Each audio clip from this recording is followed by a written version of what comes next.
Do you know what's cooler than ancient forms of art? Very ancient and creepy forms of art. One of these was found in a cave in Indonesia. On the wall, there was a strange drawing that was made about 67,800 years ago. What's also strange is that people were drawing at such an early time at all. Scientists used to believe that the human urge for creativity appeared much later, but let's step into the cave and take a closer look at this work.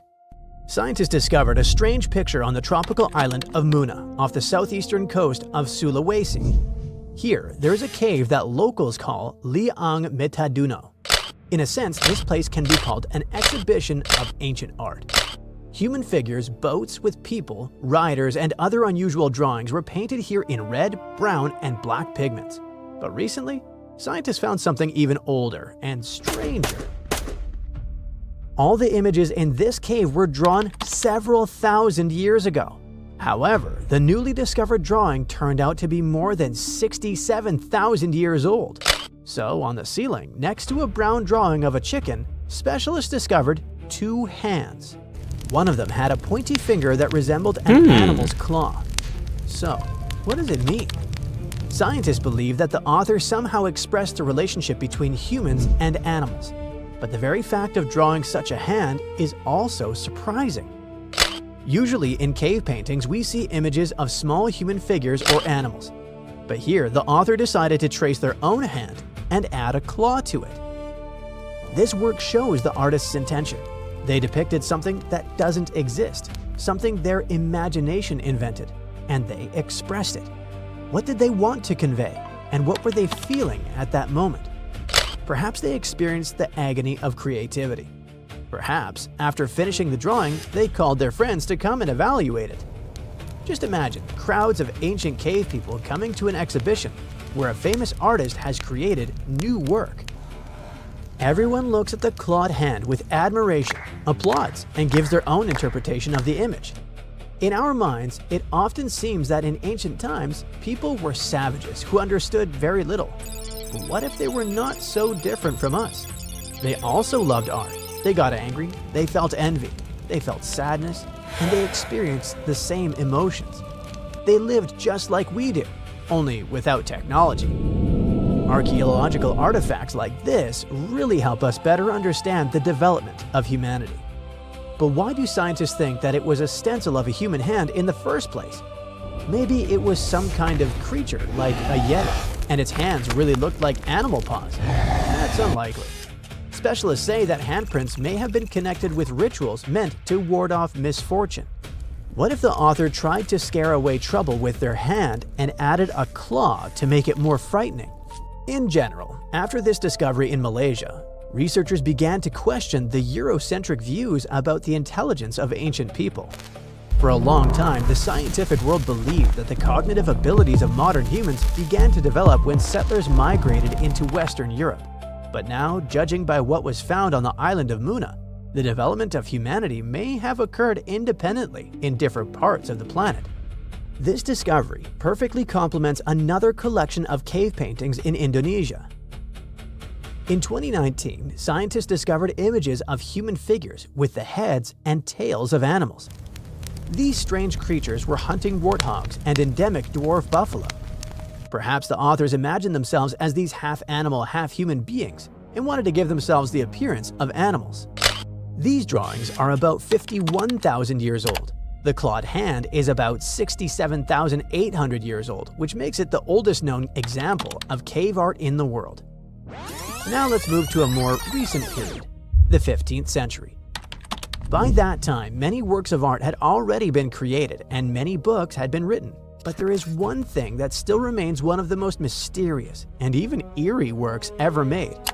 This is the Voynich manuscript. On the outside, it looks like a small book filled with drawings of various plants, flowers, astronomical pictures, and people. All of these illustrations are accompanied by extensive comments from the author. Everything looks quite natural for a book from the 1400s. But do you know what the problem is? The language in which the book is written is still unknown. The drawings on its pages also depict unknown plants. There are strange patterns, formulas, and mysterious images of people. All of this resembles some kind of book of magic. It also looks like an encyclopedia of an alternative world or a textbook on potion making. But how is it possible that with all our modern technology, we still have not deciphered this language and these images? Who was the author? What did they want to tell us? And who exactly was this Voynich? A book dealer and antique shop owner named Wilfrid Voynich discovered this manuscript in an Italian monastery in 1912 and immediately added it to his collection. The strange contents of the book quickly attracted the attention of scientists. For decades, historians, linguists, programmers, and other specialists tried to figure out what was written on its pages, but no one succeeded. Of course, there were theories. Some scientists believed it was written in Hebrew. Botanists suggested that the language in the manuscript had Mexican origins. On one hand, it could be an unknown language that disappeared. On the other hand, it could be some kind of cipher. But who was the author? There were theories that the manuscript was written by the English philosopher and scientist Roger Bacon. Some were convinced that the work belonged to Leonardo da Vinci, but there was no confirmation. The most plausible theory says that the manuscript was written in a lost language that was once spoken in the Mediterranean during the medieval period. People spoke it, but didn't use it in official or important documents. Another version says that it could be some long-forgotten Middle Eastern or Asian language. Okay, let's assume that's true and the book is written in a language everyone forgot. But what about those strange drawings? The plants? The astronomical images? The unusual patterns? What are they? Perhaps it's a large encyclopedia about pharmacy, nature, and space, a treatise about the natural world, or something like that. You can build many theories and hypotheses, but do you know what's really cool? You can try to solve the mystery of this strange book yourself. The entire Voynich manuscript has been scanned in high quality and published online. Try to decipher it and write in the comments what you managed to discover. Our next archaeological artifact is even stranger than the previous one. In the 1700s, fishers in Japan cast a net into the sea and pulled out a mummified mermaid. Of course, officially it wasn't a real mermaid, but it looked very realistic and even creepy. For a long time, people kept this find in a museum and considered it a sacred object. But what if it really was something like a mermaid? What if, long ago, some kind of aquatic people lived in the ocean? To confirm these theories, scientists analyzed the find and determined that the object was artificial. Some talented person used bones, the skin of a pufferfish, and animal fur to create this grotesque figure. But it was not just a sculpture. According to specialists, it was a talisman that was supposed to provide its owner with a long life. Let's finish our story with something truly frightening and eerie. You probably know that centuries ago, people in Europe believed in vampires. Yes, you can find many books and historical records about them, but they all appear to be legends. However, several years ago, archaeologists discovered rather chilling evidence that people believed in these stories very strongly. Specialists found a burial in Poland that was more than 400 years old. It contained the skeleton of a young woman. A sickle had been attached across her neck, and a padlock had been fastened to the big toe of her left foot. Scientists suggested that the locals were afraid this woman might become a vampire and rise from the grave. So just in case, they took precautions and added these objects to her body. Hey-ya-ho, hey-ya-ha. We call the spirits of the night. Archaeologists studying one of Göbekli Tepe's ancient stone pillars may have uncovered something completely unexpected. New markings carved into the stone do not resemble the usual animal figures or symbols previously found at the site. According to researchers analyzing the discovery, the patterns appear unusually structured, almost as if they were designed to represent some kind of organized system rather than simple decoration. And that is exactly why the discovery is attracting so much attention. Because Göbekli Tepe was already considered one of the most mysterious archaeological sites on Earth long before these markings were found. The site, located in modern-day Turkey, is estimated to be over 11,000 years old. That makes it thousands of years older than Stonehenge and roughly 7,000 years older than the Egyptian pyramids. At the time Göbekli Tepe was built, humans were still believed to be mostly hunter-gatherers. They were not supposed to be constructing massive stone monuments, yet the site contains enormous T-shaped pillars weighing up to 20 tons, arranged in carefully planned circular structures.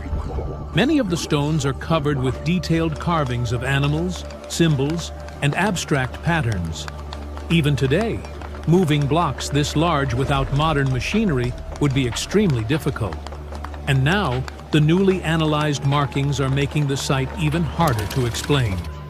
Researchers say the strange patterns appear more deliberate and geometric than many earlier carvings found at Göbekli Tepe. Some sections contain repeated linear shapes and organized sequences that stand out from the more familiar animal imagery seen elsewhere at the site.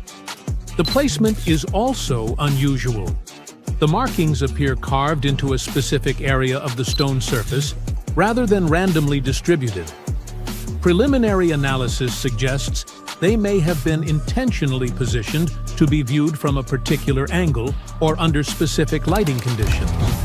That detail has fueled speculation that the symbols may have had a ceremonial, astronomical, or informational purpose. Some archaeologists believe the markings could represent an early symbolic system, possibly linked to ritual practices or seasonal tracking. Others think they may be connected to observations of the night sky. And this is where the mystery deepens. Göbekli Tepe already contains features that some researchers believe show evidence of advanced planning and alignment. Certain stone circles appear positioned with remarkable precision, and several studies have proposed that parts of the site may correspond to celestial events or star patterns visible thousands of years ago. These theories remain debated, but the new markings are adding even more attention to the possibility that the builders possessed a far more sophisticated understanding of symbolism and organization than previously believed. What makes this especially strange is that Göbekli Tepe does not look like a normal settlement. Archaeologists have found very limited evidence of permanent houses, large-scale farming, or ordinary daily life from the earliest construction period. Instead, the site appears to have functioned mainly as a ceremonial or ritual center. That creates a serious historical problem. Building structures this large would have required coordination between large groups of people, transportation of multi-ton stone blocks, organized labor, and long-term planning. According to older models of human history, societies at that stage were not supposed to operate at this level of complexity. In other words, Göbekli Tepe may suggest that organized civilization started developing earlier than scientists once believed. Some researchers now think sites like this may have actually helped drive the transition toward agriculture and permanent settlements rather than appearing after civilization already existed. The new markings could become an important part of that debate. There are also more speculative theories. Some people online claim the symbols resemble coded systems or forgotten knowledge from a lost civilization. Others suggest the carvings may preserve information about astronomical events or environmental catastrophes observed by ancient humans. Scientists remain cautious about those interpretations. Right now, there is no evidence of alien technology or advanced machines connected to the site.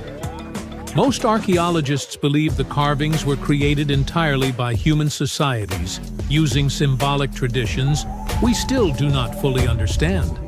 But even the conservative explanations raise difficult questions. How did humans, over 11,000 years ago, organize projects on this scale? Why were these massive stone circles later buried intentionally beneath tons of dirt and debris? And why do new excavations keep revealing details that seem more sophisticated than expected? That intentional burial remains one of the strangest parts of the entire site. At some point, ancient people deliberately covered large sections of Göbekli Tepe, preserving many structures for thousands of years. This does not appear to have been natural collapse. Someone buried it on purpose. Today, only a small portion of Göbekli Tepe has actually been excavated. Most of the site still remains underground, which means archaeologists may have uncovered only a fraction of what is hidden there. And that is why discoveries like these generate so much attention. Because every time researchers uncover another part of Göbekli Tepe, the site becomes harder to fit into the traditional timeline of early human civilization. The newest markings may not completely rewrite history, but they are another reminder that ancient humans were likely far more capable, organized, and mysterious than we once imagined. Deep in Petra's Red Cliffs, archaeologists found a hidden tomb. Inside, there were 12 skeletons. They remained untouched for over 2,000 years, and that's a really weird thing. Most tombs in Petra have been looted, so what makes this find stand out? Let's figure it out. This is the ancient city of Petra. Its huge sandstone cliffs are hard to forget. No wonder it's one of the new 7 wonders of the world. The buildings here are carved straight into the rock, and it already makes the place look unreal. But Petra has also been a star in the archaeology world for a long time. Once, Petra appeared in the movie Indiana Jones and the Last Crusade. Some scenes were filmed right in front of the famous building called Al-Khazneh, or the Treasury. But recently, something even more exciting happened there in real life. A TV team from the show Expedition Unknown came to Petra to film a new investigation. And while they were there, archaeologists made a huge discovery. They found 12 human skeletons and several ancient objects. All of them were buried under the ground in front of the treasury, hidden there for about 2,000 years. Archaeologists didn't start digging right away. First, they used a special tool called ground-penetrating radar, something like an X-ray for the ground. Instead of guessing where to dig, the machine scans underground and shows shapes that might be tombs or empty spaces. Anyway, when the team looked at the radar data, something interesting showed up. The patterns looked very similar to places in Petra where tombs had already been found before. That was a big clue that something might be hiding underground. After seeing the results, the authorities of Jordan gave permission for the excavation. That's when the team finally started digging under the famous site. And that's how they uncovered the skeletons and ancient artifacts. Interestingly, many tombs in Petra have been found completely empty, because over the centuries, anything valuable was taken by looters, or simply disappeared with time. But this tomb was very different. Inside, the team discovered 12 human skeletons and a few ancient objects. Some of the bones even had mold on them. That happened because Petra is carved into sandstone cliffs. Sandstone is quite porous, which means it can soak up water like a giant sponge. The area sometimes floods, and moisture likely slowly made its way into the tomb. Along with the skeletons, the archaeologists found stuff made of bronze, iron, and ceramic. One object stood out, a ceramic chalice resting in the arms of one of the buried people.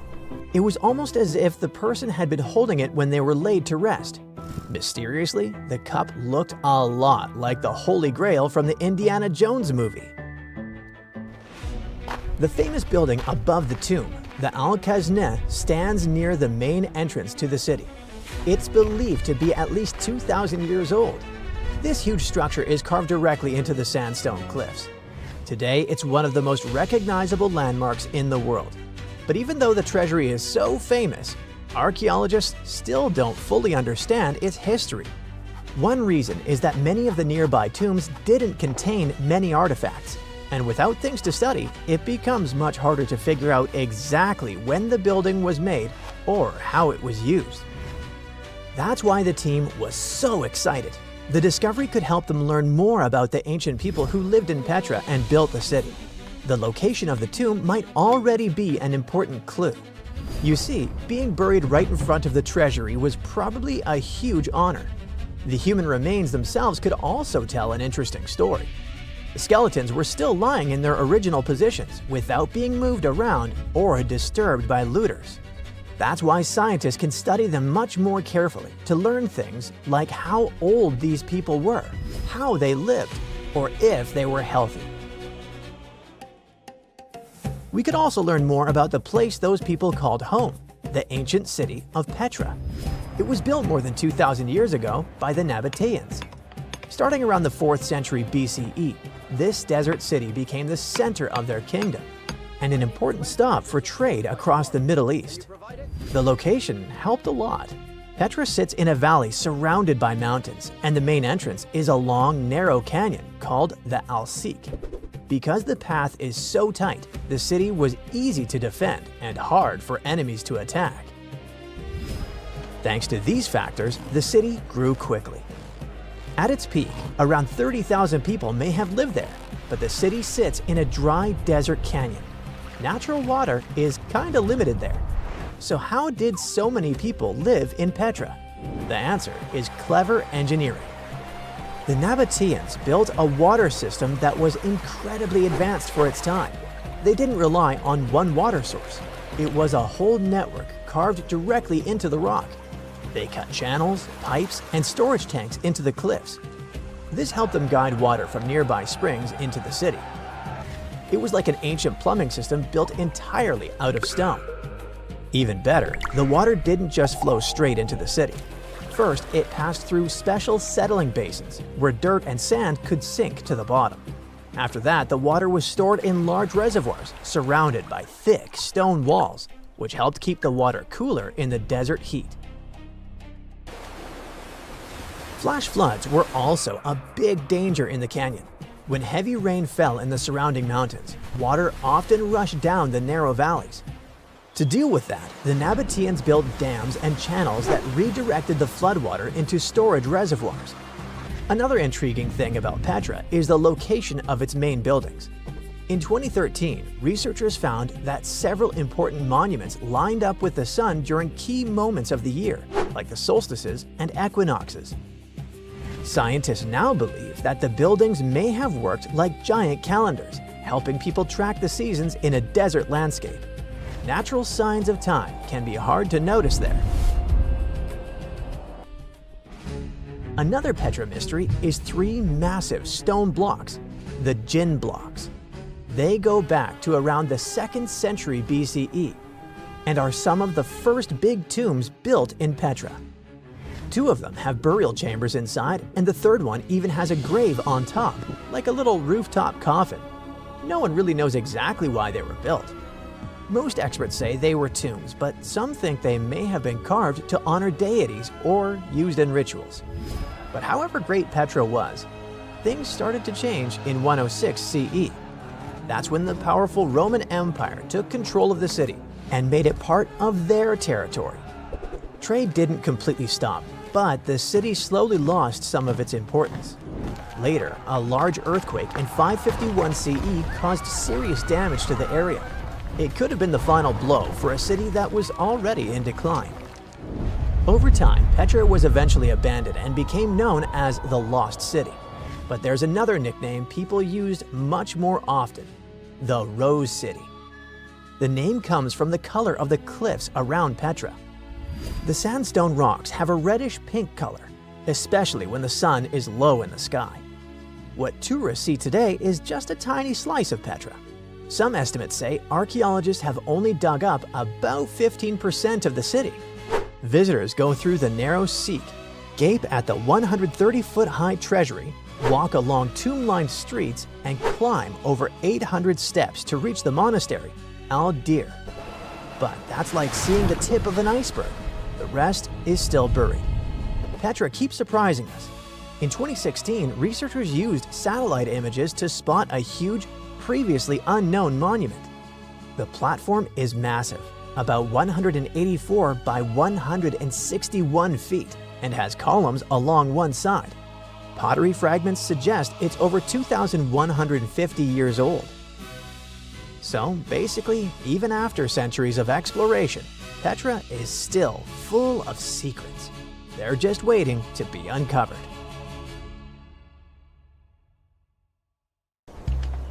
We all know how it goes. Homo sapiens are way smarter than Neanderthals. Neanderthals were primitive, and we're much cooler than they were, right? Now, what comes to mind when you hear the word factory? Probably something like this. Lots of Homo sapiens, people, working in different departments, huge production lines, packaging, sorting. You can't fit a Neanderthal into that image, can you? Hey, don't be such an evolutionist. We don't judge people here by the stage of their development, okay? And by the way, Neanderthals had their own impressive factories. No conveyors or industrial robots, but pretty advanced for their time. The production line I'm talking about was located in a place we now call Germany. What's funny is that it's a country that still has plenty of factories and a long tradition of working with machinery, so it feels like a continuation of that tradition. Now, poof, back 125,000 years, to the moment when this very early factory appeared. Around this time, Earth was in an interglacial period, with weather quite similar to today's climate, so conditions may have not been the best, but still fairly comfortable. Neanderthals lived their ordinary lives. They used fire to manage vegetation, gathered plants, and apparently, built plants. Pun intended. So if you thought those hairy guys were savage beasts who spent their time scratching lice off their skin, you may owe an apology to this distinguished gentleman. By the way, this is Carl, and he claims to be the owner of this factory. You seem to have underestimated him, so he's left. But I'll carry on talking about this interglacial breakthrough. Archaeologists have recently shown that Neanderthals intentionally chose a lakeside location to process the bones of at least 172 mammals, including deer, horses, and aurochs, a now extinct species of bovine. The study demonstrates that the inhabitants not only broke open large mammal bones to extract marrow, but also ground the bones into thousands of fragments and heated them in water to extract calorie-rich bone grease. Think of it as a food manufactory making flavorful Campbell's soup ready to hit the shelves at your local supermarket. I know it sounds far-fetched, but what I want to show here is that we now have evidence that even Neanderthals had pretty advanced techniques of food processing. This was intensive, organized, and strategic. Neanderthals were clearly managing resources with precision. Some of them were planning hunts. Others were in charge of transporting carcasses, while another group was busy rendering fat in a task-specific area. They definitely had no nutritionists, but they did understand both the nutritional value of fat and how to access it efficiently. Just one example. Scientists now think that when it came down to caching carcass parts, they would do so across the landscape for later transport to the grease rendering site. You know how all factories are supposed to meet production targets? Same here. Experts believe Neanderthals understood there was a certain fat quota they needed to meet to make the literally bone-crushing process worthwhile. Now, you may say, well, it's just one example. It doesn't mean that Neanderthals were that advanced. True, good catch. However, there are more examples, and here's one of them. Technically speaking, in addition to food-related production lines, these guys may have had a chemical production factory. You see, there is evidence that Neanderthals made stone tools using a multi-ingredient adhesive, which they couldn't buy at Dollar Tree for very obvious reasons. The factory headquarters wasn't in Germany this time though, but in Gibraltar, in Vanguard Cave to be more precise. While studying this area, scientists stumbled upon a small hearth that may have functioned as something close to an ancient adhesive workshop. So chances are that Neanderthals were using fire not just for warmth or cooking, but as a controlled tool for producing useful materials. Now, let's see how this hearth worked. If you've ever cooked sauces, you know how they thicken once the temperature goes up. Neanderthals may have spotted something similar while using fire for its basic function, cooking. They put two and two together, and bam! They started glue, or rather, tar production. The controlled fire helped them regulate heat precisely enough to produce a perfectly sticky texture. That tar could then be used to fasten stone blades or other sharp pieces onto wooden handles, with sinew or plant fibers helping secure the joint. If you wonder what the recipe was, scientists managed to reconstruct it, sort of. Basically, it involved burned rock rose leaves, but there was a secret ingredient for the process to work: guano. Guano is what's left of bat and bird feces once they've decayed. It sounds quite disgusting, but it worked, and that's what matters. Let's check out the structure itself. It's quite small. A round pit roughly 9 inches across and about 3.5 inches deep. Its walls are sharply cut, and 2 narrow trenches extend outward to the north and south. The working idea is that Neanderthals packed the pit with rock rose leaves, then sealed it with damp sand and soil, likely mixed with, you guessed it, guano, to limit oxygen entering the chamber. A small fire, probably fueled by grasses and shrubs, would have burned above the sealed pit. As the plant material heated, it released a thick brown resin. Producing that resin required temperatures in the neighborhood of 300 degrees Fahrenheit or more. However, it took scientists some effort to understand what happened inside the hearth. They had to analyze residues from the walls and floor using several chemical techniques, including mass spectrometry. This technique identifies and counts molecules within a sample. It was necessary to reconstruct the likely production method. Once they ran those smart tests, they moved on to the next step, which involved a tad of elbow grease. They recreated the setup themselves, building experimental hearths that matched the original in size, shape, and materials. In 4 test runs, the recreated hearths successfully produced resin, which supported the proposed explanation. Alright, it feels like those prehistoric production lines prove that Neanderthals were much cooler than we thought. A typical idea is that Neanderthals were just wandering hunters, but they probably were not. And it's not only about their production setups. There may be evidence suggesting they organized coordinated hunts that lured wild horses into traps roughly 200,000 years ago. We go back to Germany once again. At the archaeological site of Schöningen, researchers uncovered wooden spears, double-pointed sticks, stone tools, and the butchered remains of more than 50 horses of different ages. After a couple of tests, scientists realized these finds are about 100,000 years younger than earlier estimates. The material was excavated in the 1990s from sediments along what used to be a lakeshore. With the updated dating, scientists think the site reflects a period when Neanderthals were already living across Europe. Zoo archaeologists argue that these hunters could understand horse behavior well enough to organize group hunts, steering entire horse families toward carefully chosen ambush points. Yikes! Chances are that by about 200,000 years ago, Neanderthals were cooperating in increasingly complex ways. Organized hunting, shared planning, and coordinated action may have been part of their social life, and they could have possibly reached levels similar to those seen in early Homo sapiens communities. Earlier estimates placed the Schöningen tools and horse remains at roughly 300,000 years old. There were no labels, of course, so scientists had to turn to pollen preserved in the sediment layers, which they used to match local vegetation changes with known global climate cycles. Under that older timeline, the hunters at the site might have been Neanderthal ancestors or another ancient human species known as Homo heidelbergensis. But the new timeline points more directly to Neanderthals themselves. To refine the age of the site, a team of scientists analyzed how amino acids, the chemical components of proteins, had gradually changed structure after passing. They examined 4 snail shells, 15 tiny crustaceans, and 8 horse teeth from the same sediment layer that contained the spears. Once they measured these molecular changes and combined their results with pollen records and climate data, the researchers calculated how much time had passed since those organisms died. The results consistently pointed to a younger age, around 200,000 years, placing Neanderthals squarely in the role of the hunters behind the Schöningen horse drives. The Tower of London is the ultimate symbol of royal power.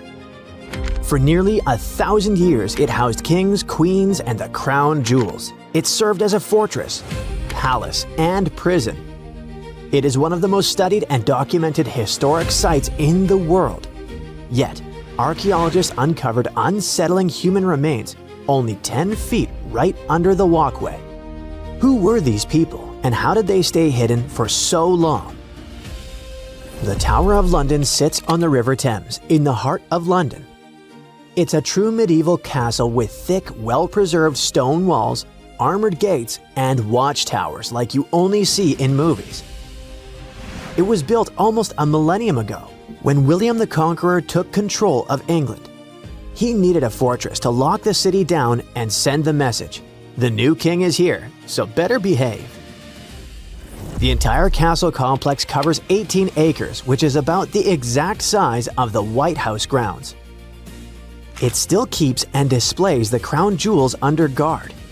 The Citadel was also a high-security prison for centuries, holding high-profile prisoners locked away. But it wasn't just a prison for humans. For centuries, the tower was a royal zoo filled with lions, elephants, and leopards. The King of Norway even sent a polar bear, which was allowed to swim in the Thames on a long leash to catch fish. One of the biggest attractions is the White Tower, a massive stone keep. Rising about 90 feet, it had been the tallest building in all of London for hundreds of years. Kings famously whitewashed the stones to make them gleam. It stood out like a blinding beacon above the dark, muddy city. Another must-see spot is the Chapel of St. Peter ad Vincula, the tower's historic church. It served as the final resting place for famous prisoners and nobles alike. It was just outside of this very chapel that archaeologists made a chilling discovery. The mystery started in 2019 when a routine check uncovered 2 burials. When archaeologists returned to dig some more in 2025, the situation grew from unexpected to, "Hey, what is going on here?" Over 20 skeletons were packed into the soil, mixed with fragments from older burials, proving this spot had been used and reused many times before. These graves span centuries, from the 1200s to the 1600s. So we're not looking at one tragedy. It seems to be a place that kept getting used again and again throughout medieval London. One situation feels like it's from a horror movie. A cluster of at least 6 people from the 1300s that looks unusually messy compared to the others. The timing lines up with the era of the Black Death in London, so this group could be plague-related. But researchers are careful with conclusions for now. On the other hand, some graves look the opposite of rushed. They look expensive. Several people were buried in coffins. In one case, the wood had rotted away completely, leaving behind a perfect shadow of a coffin stamped into the clay. The report says this coffin shadow likely held a juvenile buried in the 1200s. Then there's the chapel itself that might give us some clues. The current building is basically the newest version on this same spot. It's possible that there were 3 or 4 earlier chapels here, and the dig even exposed lost walls and an old floor surface deep down. But what else can we learn about these people? Here's where science can help. Researchers look at teeth. Your adult teeth form when you're a kid, and they lock in chemical traces from the water you drink and the food you ate. It basically creates a permanent record of where you grew up. So the team analyzed 2 specific skeletons. The first one seemed wealthier. The chemistry suggests they might have grown up in Wales and moved around a few times. They even had traces of a high-sugar diet. That was a huge luxury back then. The second person had a totally different story. Their bones showed signs of chronic stress and a much harder childhood. So these were 2 people from opposite ends of the social ladder. One rich and the other not so much. But they both ended up near each other to be discovered centuries later. Millions of people visit the Tower of London every year. They take selfies and walk the grounds, totally unaware that they might be standing on top of massive tombs. And that forces you to ask the obvious question. If a place this famous can hide ancient graveyards, what else is out there? Because the tower is definitely not the only landmark keeping secrets.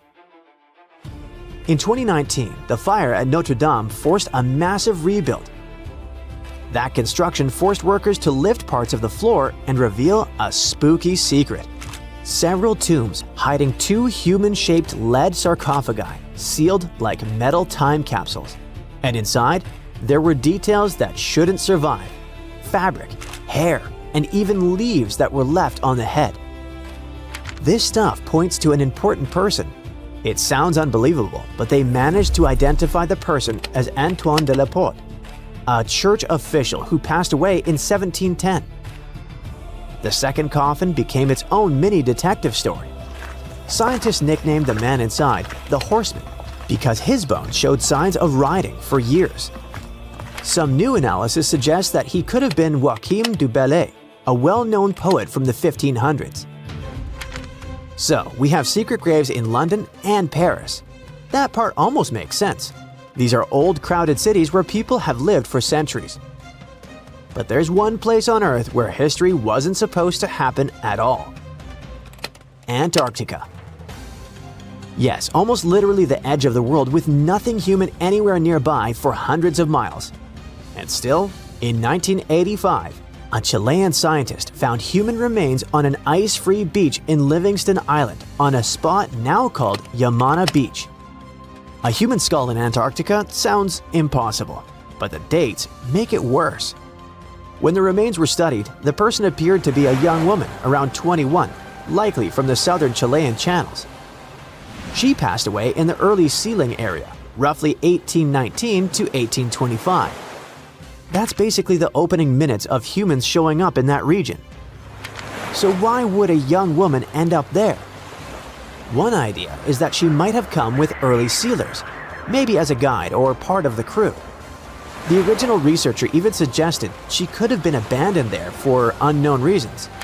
Plus, the spot where they found her is known to have been visited by early 19th century sealers. The pieces fit together somewhat, but no one can really pin down the story. And it gets even stranger. The first discovery in 1985 was her skull, but later researchers came back to the same area and found more human bones. In 1988 and again in 1993, they recovered 2 femurs, basically thigh bones, near the original site. The big question is obvious. Were those bones from the same person, or did more than one person pass away here? The plan was to use DNA testing to check if the femurs matched the skull. If these 3 sites prove anything, it's that new discoveries could be anywhere. But the really exciting part is daydreaming about where we could go next. We are entering a phase where technology could make history feel like time travel. Think about what we can do with the gathered data. We can already pull DNA from a tooth to find out what someone ate or where they grew up. Maybe one day we could take that biological code and use AI to completely recreate a person. Imagine a digital human that looks just like them, with the right eye color, skin texture, and even scars. Then we combine that with the environment. Laser scanning allows us to map every inch of those buried foundations. If you feed that into a physics engine, you can rebuild the walls that fell down 500 years ago. That means in our lifetime, you might not just visit the Tower of London to see it as it is right now. You could strap on a headset and step inside the chapel as it looked in 1348, being face to face with history, just without the bad smells or the risk of catching the plague. This is a real human brain. Well, it was, until a hot cloud of ash turned it into glass. This crazy transformation happened almost 2,000 years ago, when Mount Vesuvius decided it was a good day to erupt and destroy cities like Pompeii, Atlantis, and Herculaneum. This particular brain belonged to a young man who lived in 79 CE in Herculaneum. Not the most famous Roman town, but it was the first place that was discovered under Vesuvius's ashes way back in 1709. Around 200 years later, archaeologists found the remains of this young man lying face down on a bed. All the smoke and ash probably made him disoriented, so while most of the citizens of Herculaneum rushed to the shore, hoping to be rescued, the brain guy ended up trapped inside a building and passed out. Weirdly enough, this saved his brain from completely disappearing. How in the world does a brain turn into glass? Well, when Mount Vesuvius erupted, it didn't expel just lava. It also sent away a really hot cloud of ash before the solidified lava could flow down. This type of lava, known as pyroclastic flow, could get as hot as 869 degrees Fahrenheit. An insane temperature, we know. Hot enough to melt your brain, but not hot enough to turn it into glass. The cloud of ash, however, can reach temperatures between 932 degrees Fahrenheit to 1,112 degrees Fahrenheit. But to turn something into glass, you don't just need heat, you need rapid cooling too. To put it simply, you have to heat something to a very high temperature until it melts into a liquid. If you let it cool down slowly, the molecules of this liquid will start to calmly organize themselves in the shape of crystals.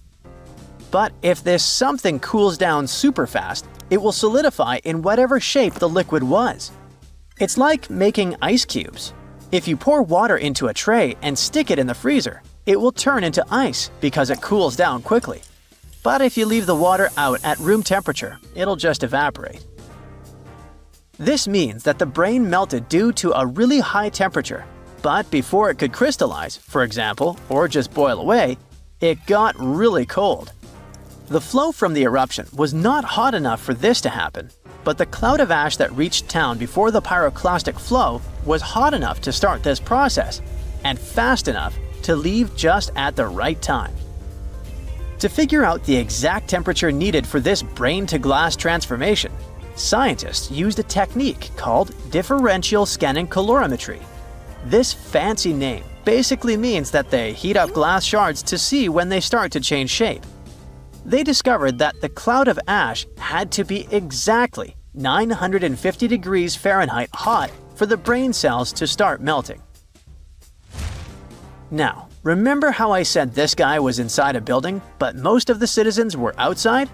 Well, those people were also exposed to this drastic change in temperature, but they didn't turn into glass because they were not being protected by the walls of a building. The protection provided by the skull surely helped our guy, but it was not enough. And since other people didn't have the same protection, their brains basically poofed.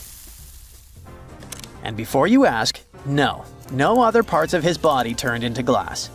You see, you need some liquid for the glass-making process to happen. The brain has a lot of water and fat, which makes it a prime candidate for the glassification process. Yes, I've just made that word up. Other organs might have contained liquid, but they weren't as protected as the brain, so they were destroyed by the heat. And bones? Well, bones don't have enough liquid, so they just remained the same. The ones that didn't char, anyway. When the brain turned into glass, it looked a lot like an obsidian stone, a type of volcanic glass formed by the cool lava of a volcano. Even the forensic archaeologist who discovered this glassified brain thought it was just a stone at first. He was studying the bones of our hero when he noticed something shining inside of his skull, right in the middle of all the volcanic ash that filled it. To his surprise, this thing was way more fragile than obsidian and smaller too, with some fragments being only a few millimeters large. He only figured this was part of that guy's brain after he took the glass to the lab. With the help of a microscope, he discovered that this was not a stone but an organic tissue, which is basically cells that form our organs. This organic tissue was made by protein, a molecule produced by living things like animals and plants. And this was not just any protein. This one was specific to the human brain because every organ is made of different types of protein. The researchers also found nerve cells preserved inside this glass, complete with the tendrils that help them receive and send messages. The microscope also showed what was left of myelin, a fatty substance that gives a speed boost to the messages traveling along the nerves. This isn't the first time scientists discovered preserved human brains. In fact, more than 4,000 brains have been found since the 17th century. It may not look like a big number, but keep in mind that finding only the brain preserved in a skeleton while the other organs are gone is not that common. You see, the human brain is actually the first thing that decomposes when we're 6 feet under, and it usually turns into liquid.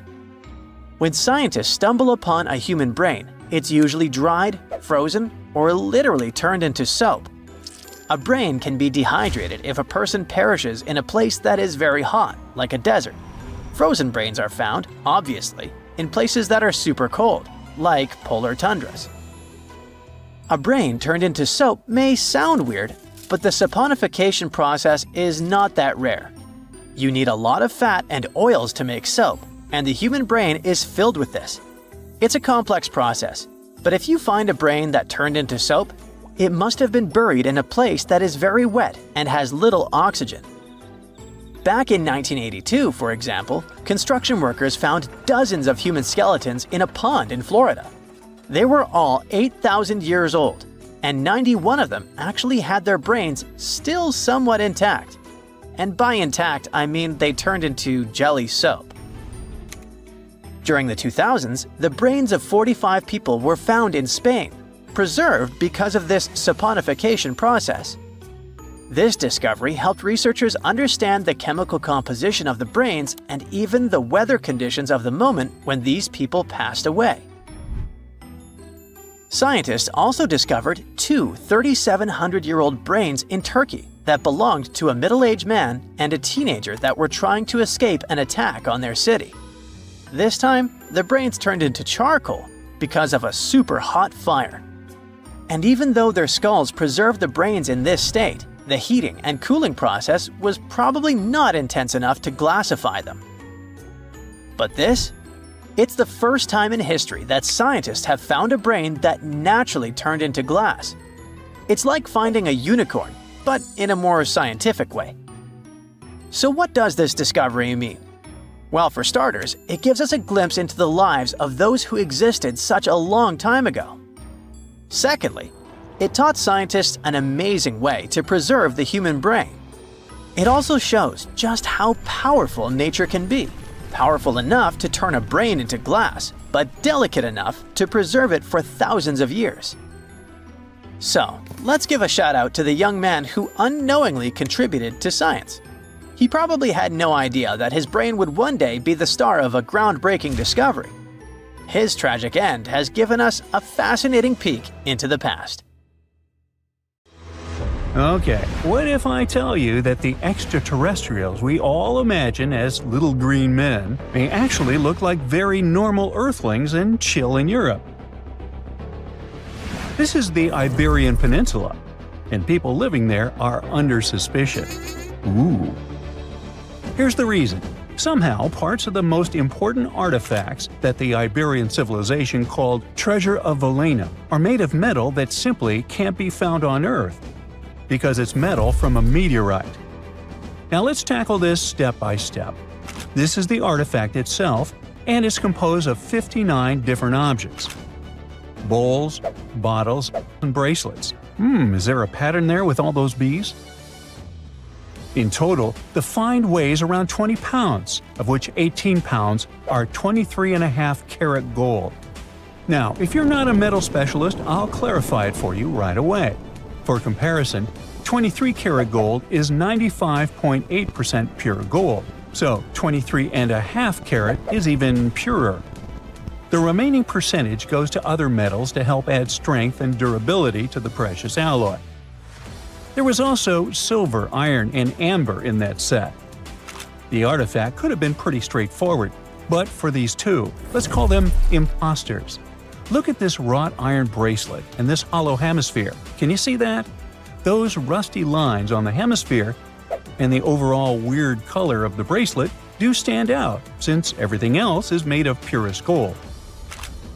This all started back in 1963, when a researcher noticed a dark leaden metal among the shiny bowls and bottles. The metal was shiny in some areas and covered with a ferrous-looking oxide that was mostly cracked. Now, just so you understand, gold does not usually act this way. Gold is one of the least reactive of all metals, so it won't even tarnish, let alone rust. To figure out where this suspicious iron came from, researchers turned to mass spectrometry, which checks out the mass-to-charge ratio of molecules. Their findings showed that the nickel in the iron is similar to that found in meteoritic iron. Simply put, the bracelet and the hemisphere are of extraterrestrial origin. Ooh. Now, the exact age of the trove is hard to determine, yet it's crucial. We need to know the exact age to see if it coincides with the start of the Iron Age in the Iberian Peninsula. If it does, then no further questions here. But if it doesn't, well, it's, at the very least, weird, if not suspicious. So there's this three-age system. It comprises the Stone Age, then the Bronze Age, and then the Iron Age. The Stone Age is of no importance here, so let's compare the Bronze and the Iron Ages. The Bronze Age began when it was realized that combining copper and tin produced a material that was more durable than either metal alone. This era was all about major upgrades in tools and weapons, but two standout inventions were writing systems and the wheel. Then came the Iron Age. This time was all about slowly bringing iron into everyday life. Iron was way easier to shape into cool designs than bronze. Now this was a big deal, because iron, especially transformed into steel, provided significant improvements in all aspects of life. Tools became lighter, cheaper, and stronger compared to their bronze equivalents. You get it? Good. So researchers have long debated whether the treasure dates back to the post-Archaic era or the latter part of the Bronze Age. The most recent study claims that those artifacts were created in 1400 to 1200 BCE, and something really doesn't add up. First off, the Iron Age began around 500 years after these artifacts were crafted. Plus, ancient craftsmen couldn't know back then how to work with metals that landed on Earth approximately 1 million years ago. And while the dates are really hard to explain, there is a logical explanation for the craftsmanship. The theory here is that those metal workers simply had access to the fallen meteorite, and thus, they could study it well and discover its properties before using it for decorative purposes. They could have figured it out through trial and error, and once they knew exactly how to work with this extraterrestrial metal, they proceeded to adorn the artifacts with it. Plus, there were the Phoenicians, who contributed to their craftsmanship. Now, it's true that the Iberian people have been processing metal and making pottery long before the Phoenicians settled on the peninsula. But the arrival of new metalworking techniques and the introduction of the potter's wheel enabled them to produce better quality goods much faster than before. So, we figured out the extraterrestrial origins of the Iberian artifacts. But guess what? This area is still under suspicion. The reason for that is the language they spoke. You see, for most modern languages people use today, there will always be some proto-language. Say for Italian, Spanish, and French, it's Latin, hence their similarities. But wait, Iberian was largely spoken where modern Spain is, so why isn't Spanish similar to it? Well, the truth is, no language today is similar to the Iberian. Maybe only the Basque language, but it's because of some similarities found in their numerical systems. Basque is classified as a language isolate, or simply unrelated to any other known languages, and the only language isolate in Europe. The Iberian language is unclassified. While the scripts written in it have been deciphered to various extents, the language itself remains largely unknown. And look at the alphabet the Iberians had. Looks like it doesn't really belong to our planet. But hold up, this one might be a bit of a stretch. When the Phoenicians came to the peninsula, they brought along their alphabet to the Iberians. But honestly, the Iberians probably weren't keen on just copying someone else's writing system, so they tweaked it until it looked completely different. Let's just say they took some inspiration and ran with it. While linguists can guess to some extent how most characters sounded, actually translating the language is still completely impossible. The Iberian language was non-Indo-European and faded away over 2,000 years ago. And there aren't any similar languages left to help us out. Super frustrating, right? Yeah. We got over 2,000 Iberian inscriptions from tombs, coins, potteries, lead plates, and even cave wall carvings. But aside from a handful of words, we're totally in the dark about what they mean. Now, if we could understand their language, we might have learned that they were great thinkers and all, but we can only contemplate the works of art they left. Iberian culture has a lot of amazing stuff made by talented artisans. We're talking about not just metalwork and ceramics, but also detailed sculptures, textiles, jewelry, and other personal bling. But here's the catch. Making all those luxury items depended a lot on a big farming class. At the heart of Iberian society, most folks were involved in farming and taking care of livestock. Depending on where you were, the types of farming varied. For example, up in the north, they were all about growing grains, while down in Valencia, they focused on producing olive oil and other agricultural aspects. In the west, raising animals was the name of the game. Still, we don't have much information about the day-to-day lives of the many people doing this essential work. Yet, on the flip side, we know a lot about the upper class of Iberian society, who control these agricultural resources and hire the artisans. By the 7th century BCE, we start to see a group of Iberian princes who were living the good life, trading with the Phoenicians, and enjoying fancy luxury items. You can spot this elite class in their burial practices. Cremation was the go-to method for funerals among the Iberians, and wealthy individuals were often found in cemeteries with all sorts of lavish goods and funerary sculptures that give us a peek into the fashion and hairstyles of the rich. Interestingly, starting in the 6th century BCE, there was a noticeable drop in the number of recognizable burials, which suggests that these elaborate funeral customs became more exclusive to a small elite. Meanwhile, the fate of the majority, farmers, artisans, soldiers, and laborers, who made up a big chunk of the population, remains a bit of a mystery. It used to be a pretty advanced civilization, but it vanished without a trace. Researchers think it could have been due to some massive earthquake, but so far, we don't know for sure. A Portuguese archaeologist just discovered a bunch of sunken ships filled with gold, including a Spanish galleon with 22 tons of gold and silver. This much gold today is worth about $2 billion, and this is the money from one ship alone. Archaeologist Alexandre Monteiro made this discovery almost by accident. He was studying some documents when he found some information about a ship that went missing in 1615, and he decided he wanted to find it. After many years, Alexandre found not just this specific ship, he actually discovered 8,620 shipwrecks in the waters of Portugal alone. Out of this number, 250 are gold-filled shipwrecks, a discovery that would make any Jack Sparrow shake in his boots. Most of these ships went down for boring reasons like the weather, but sometimes they were destroyed in battles, which may or may not have been super epic. They were carrying gold and other treasures from the New World to Europe, and of course, everyone wanted a share. Alexandre had been studying historical shipwrecks for 30 years now, so he has discovered many ships that went down in somewhat glorious ways. In 1816, for example, a ship of one of the richest men in Portugal sank in Australia, with an insane amount of 66,000 silver coins. This was the first ship from Portugal to ever plunge in the waters of Australia. The bad news is that these ancient sunken vessels, filled with riches and epic stories, are not so easy to reach. They're deep down in the ocean and covered by sand. You could still try, but that would be stealing part of a country's history, and you wouldn't want to be that person, would you?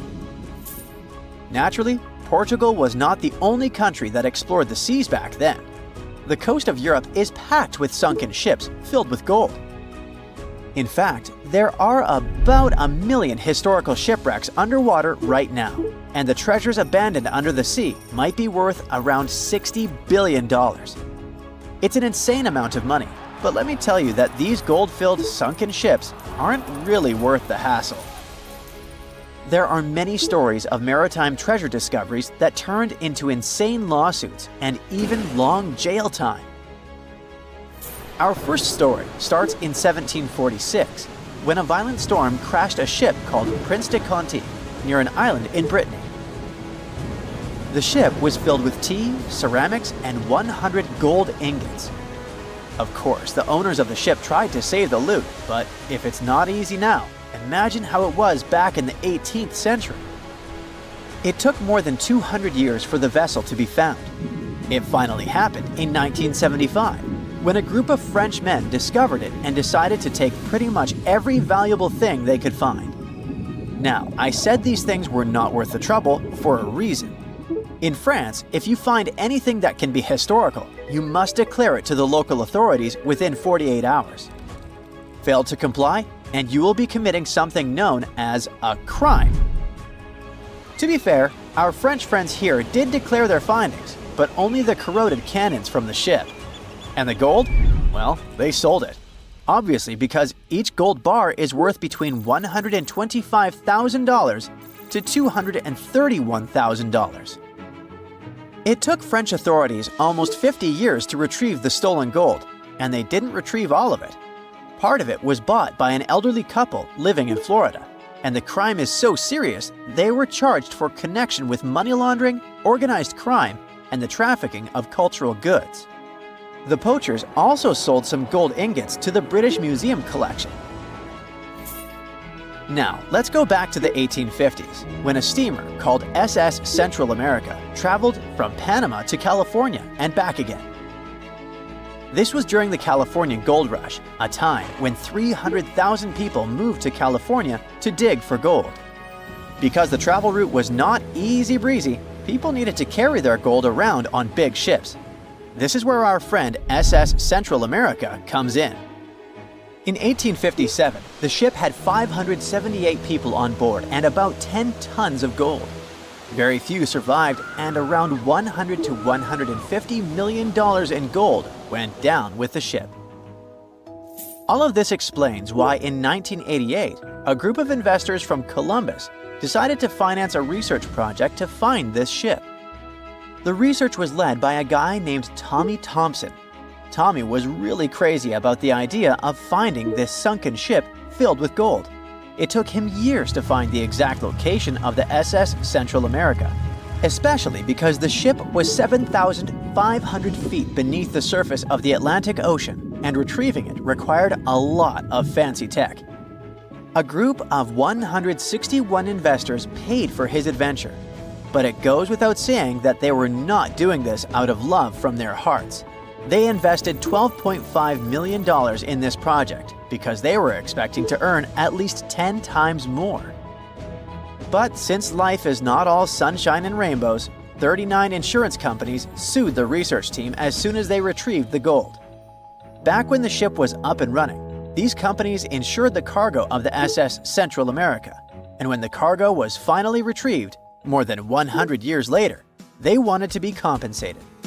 They said it was not their job to retrieve it, but that doesn't mean they abandoned it. This crazy talk didn't stick, and 92% of the gold was given to the research team. The plot thickened when the investors were scammed by none other than Tommy Thompson, who fled with $4.16 million.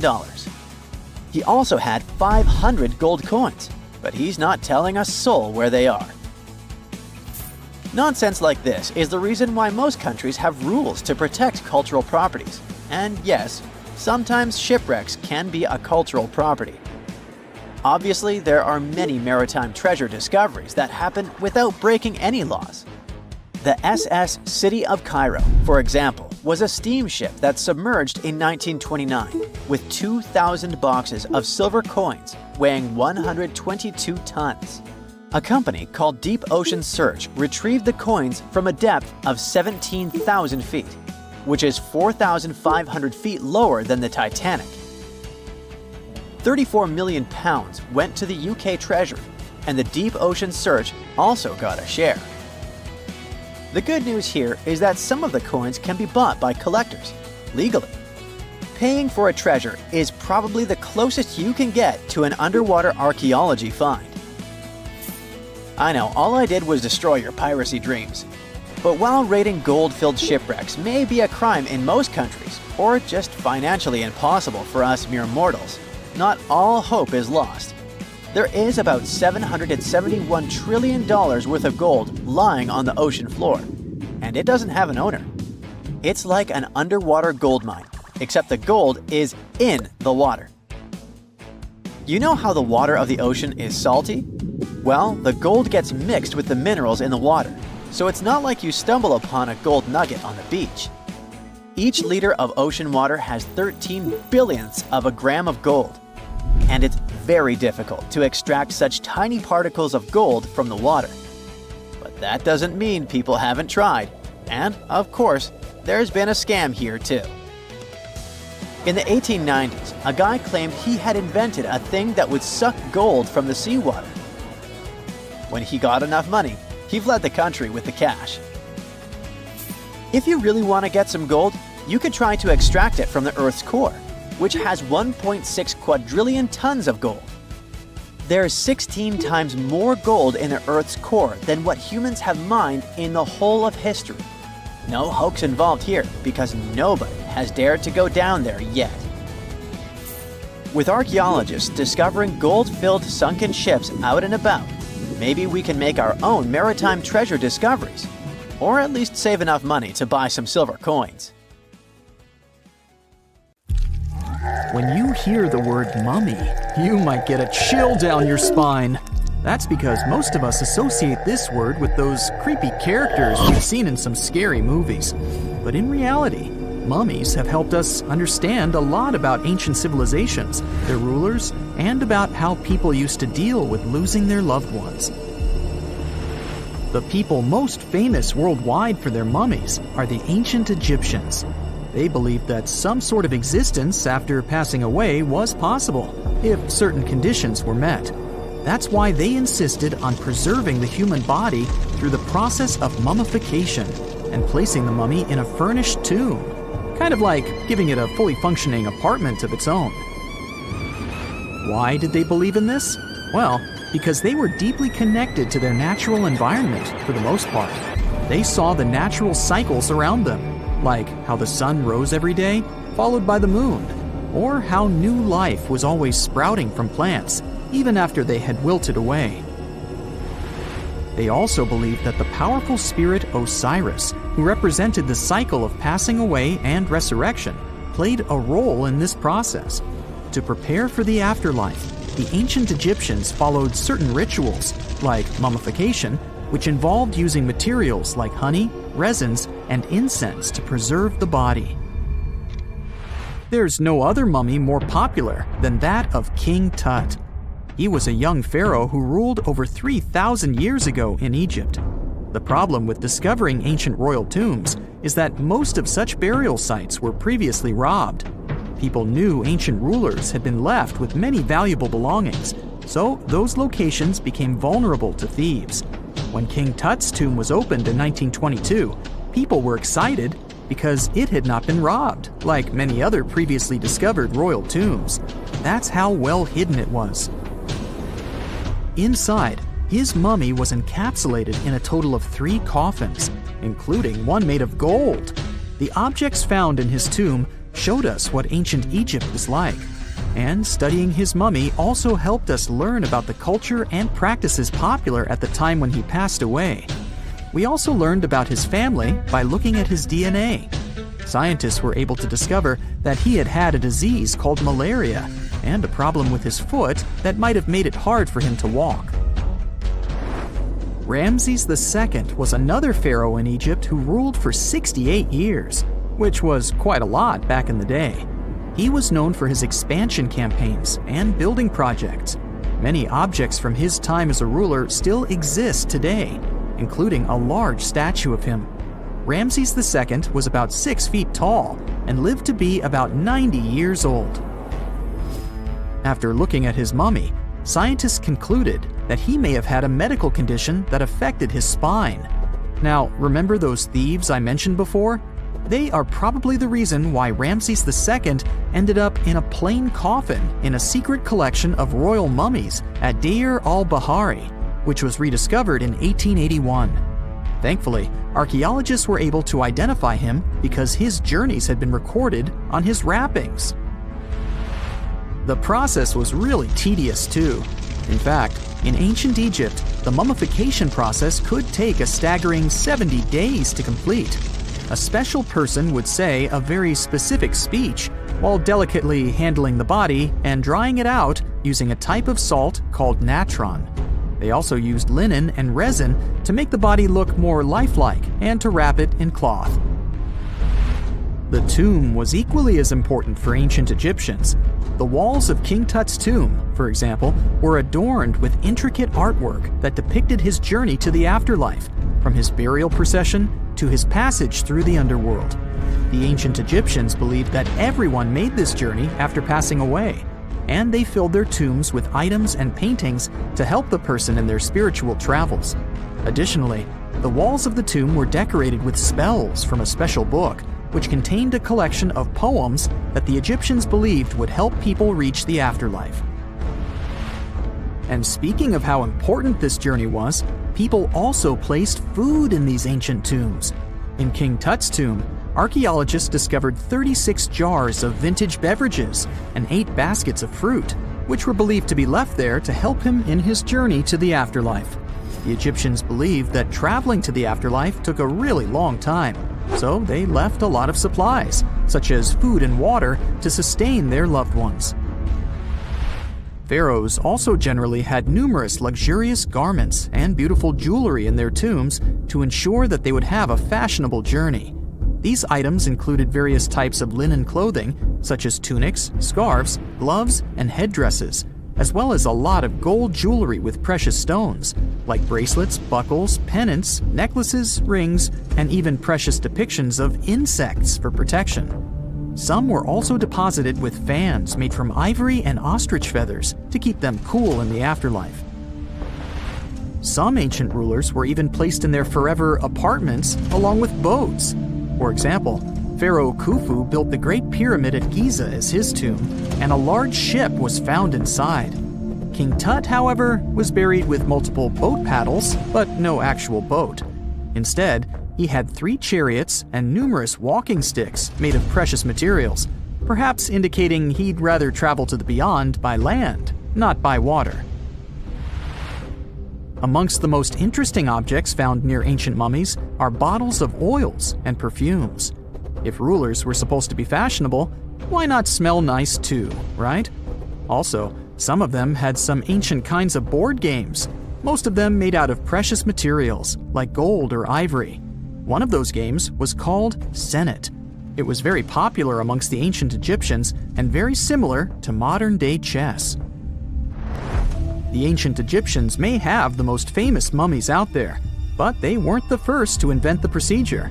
In fact, it all started in South America with an ancient civilization named the Chinchorro. As far as we know today, these people were the first to mummify their loved ones that had passed away. They did it somewhere around 2,000 years before the Egyptians started their own rituals. Sure, we can tell a lot about ancient rulers by studying these mummies, but until recently, we had no idea what they really looked like during their lifetime.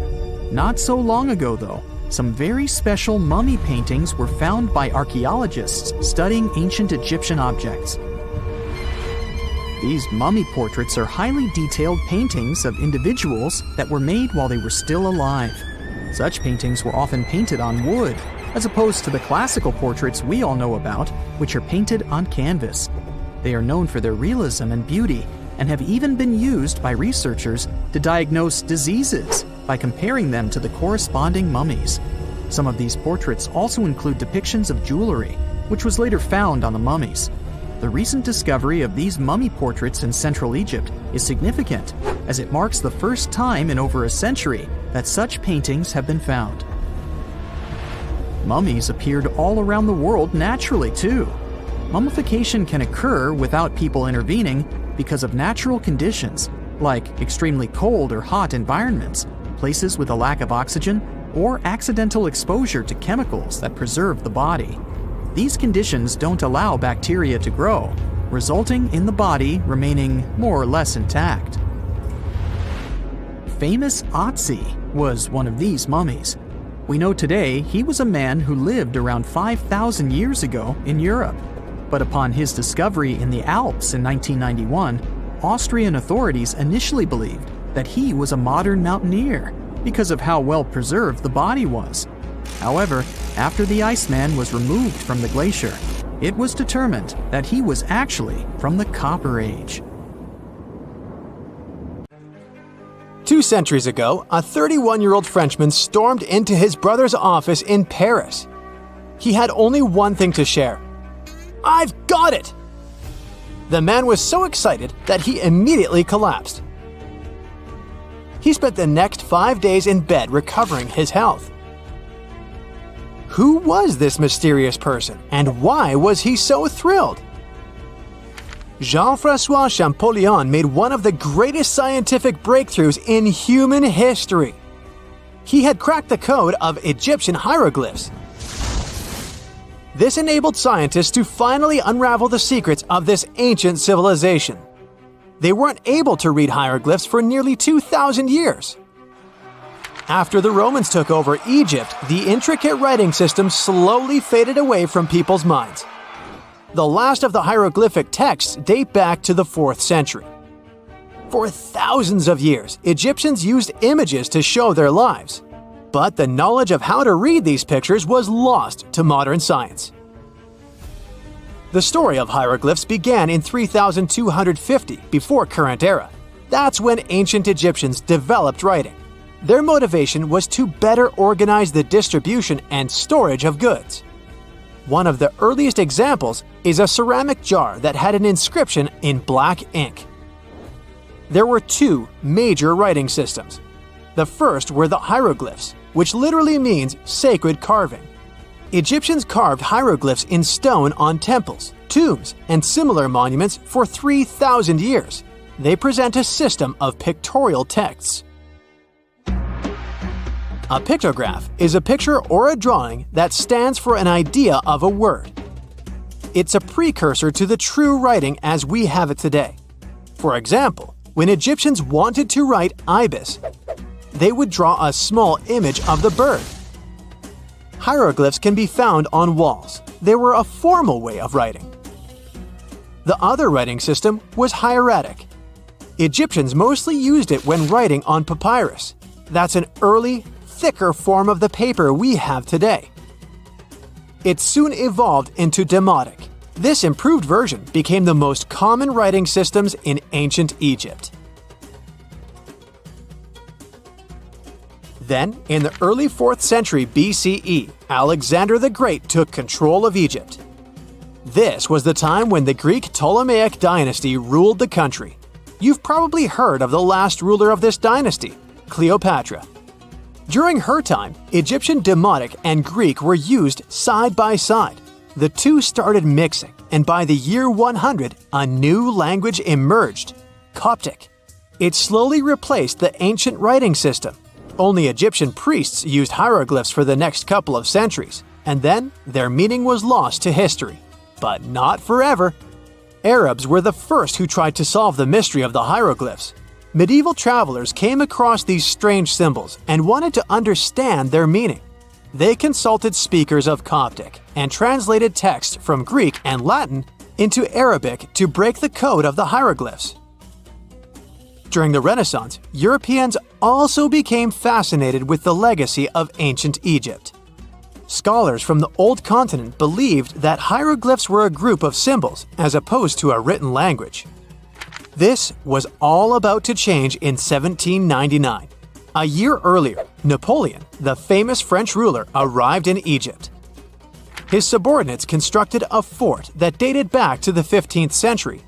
Rashid, or Rosetta, was a port town in the northeast of Egypt, near Alexandria. One section of the old fortification wall contained an interesting slab inside. The stone tablet was made of a granite-like rock. It was just 40 inches high and 30 inches wide. It contained 3 distinctive sections of text carved into it. The letters were in 3 scripts and 2 languages: hieroglyphs, Demotic, and Greek. It was a fragment of a larger ancient stela. These are upright stone slabs that are used to dedicate to a person or an event, but the one from Rosetta was damaged. 2/3 of the hieroglyphic text on the top was missing. The bottom Greek text lacked a cornerstone. The only fully preserved section was the writing in Demotic in the middle of the slab. It eventually ended up in the British Museum. The scientific community was intrigued, and the race was on to decipher it. Prints and casts of the slab went out all over Europe. Scholars already knew ancient Greek, so in theory, this shouldn't have been so hard. The first people who saw the Rosetta Stone thought the process would take 2 weeks. In the end, it took 2 decades. The main issue was the fact that hieroglyphs and spoken ancient Egyptian didn't have a connection anymore. Scientists didn't know what sounds the letters on the slab corresponded to. Imagine if English disappeared 1,000 years in the future. Then someone finds a tablet with the word dog. At first, they wouldn't know how to read the word or the individual letters. Even if they figured out how to pronounce the word, they wouldn't know its meaning. This is what linguists were dealing with in the case of the Rosetta Stone. The careful study of the artifact produced another find. The texts weren't direct translations of each other. They both described the same event, but in different words. It was like you saw a movie with 2 friends, and then all 3 of you wrote different reviews about it. The original text was probably in Greek, but the translators added extra words to make it sound more Egyptian. An English physician and physicist, Thomas Young, made the first great breakthrough. He knew that the name Ptolemy appeared several times in the text based on the Greek translation. This wasn't an Egyptian name, so it was impossible to represent it with a single image. The only way to spell out this Greek name was to use symbols that sound like it when produced. This is called transliteration, and we have it today as well. This is how foreign-sounding words are written down in Chinese or some Slavic languages. Young focused on sets of hieroglyphs in oval frames. These are called cartouches. He experimented a bit but finally discovered that one of them read, Ptolemy the Great. The individual hieroglyphs that made up this name corresponded to sounds needed to produce it. This is where our mysterious man from the beginning of the video enters the picture. Champollion picked up where Young left off. He knew Coptic, so the Frenchman was able to determine what many other hieroglyphs sounded like. The eureka moment was close. It came while he was studying a cartouche from a site dedicated to Ramses II. It had 4 symbols. The last 2 were the same.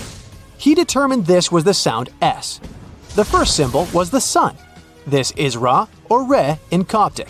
So the cartouche read Ra something SS. Can you already guess the name? Of course, it's Ramses. This breakthrough finally cracked the code. Ancient Egyptian wasn't a mishmash of cool-looking images. It was a phonetic language that Jean-François Champollion discovered in September of 1822. The stone slab is today known as the Decree of Memphis. The Egyptian Council issued it in this city in the year 196 before current era. In it, they expressed their loyalty to the pharaoh. They erected identical stelae in temples all across Egypt. The Rosetta Stone was just one copy of them, but its content is less important than the fact that Champollion's translation gave these ancient peoples their voice again. During the 1800s, European scholars didn't think that the Egyptian civilization was much older than classical Greek or Roman. Now that scientists could read hieroglyphs, a whole new chapter of human history opened. One of the most famous finds in the history of archaeology happened in 1922. That's when the British archaeologist Howard Carter discovered the tomb of Pharaoh Tutankhamun in Egypt's Valley of the Kings. The whole world admired King Tut's golden mask. But without Champollion's pioneering work, it would be impossible to know who its owner was. The young pharaoh's cartouche is phonetic. For instance, you pronounce the pictograph of a chick as the vowel U. The symbol for the key of life is an ankh, and there is a shepherd's crook in the end. It symbolizes the word ruler.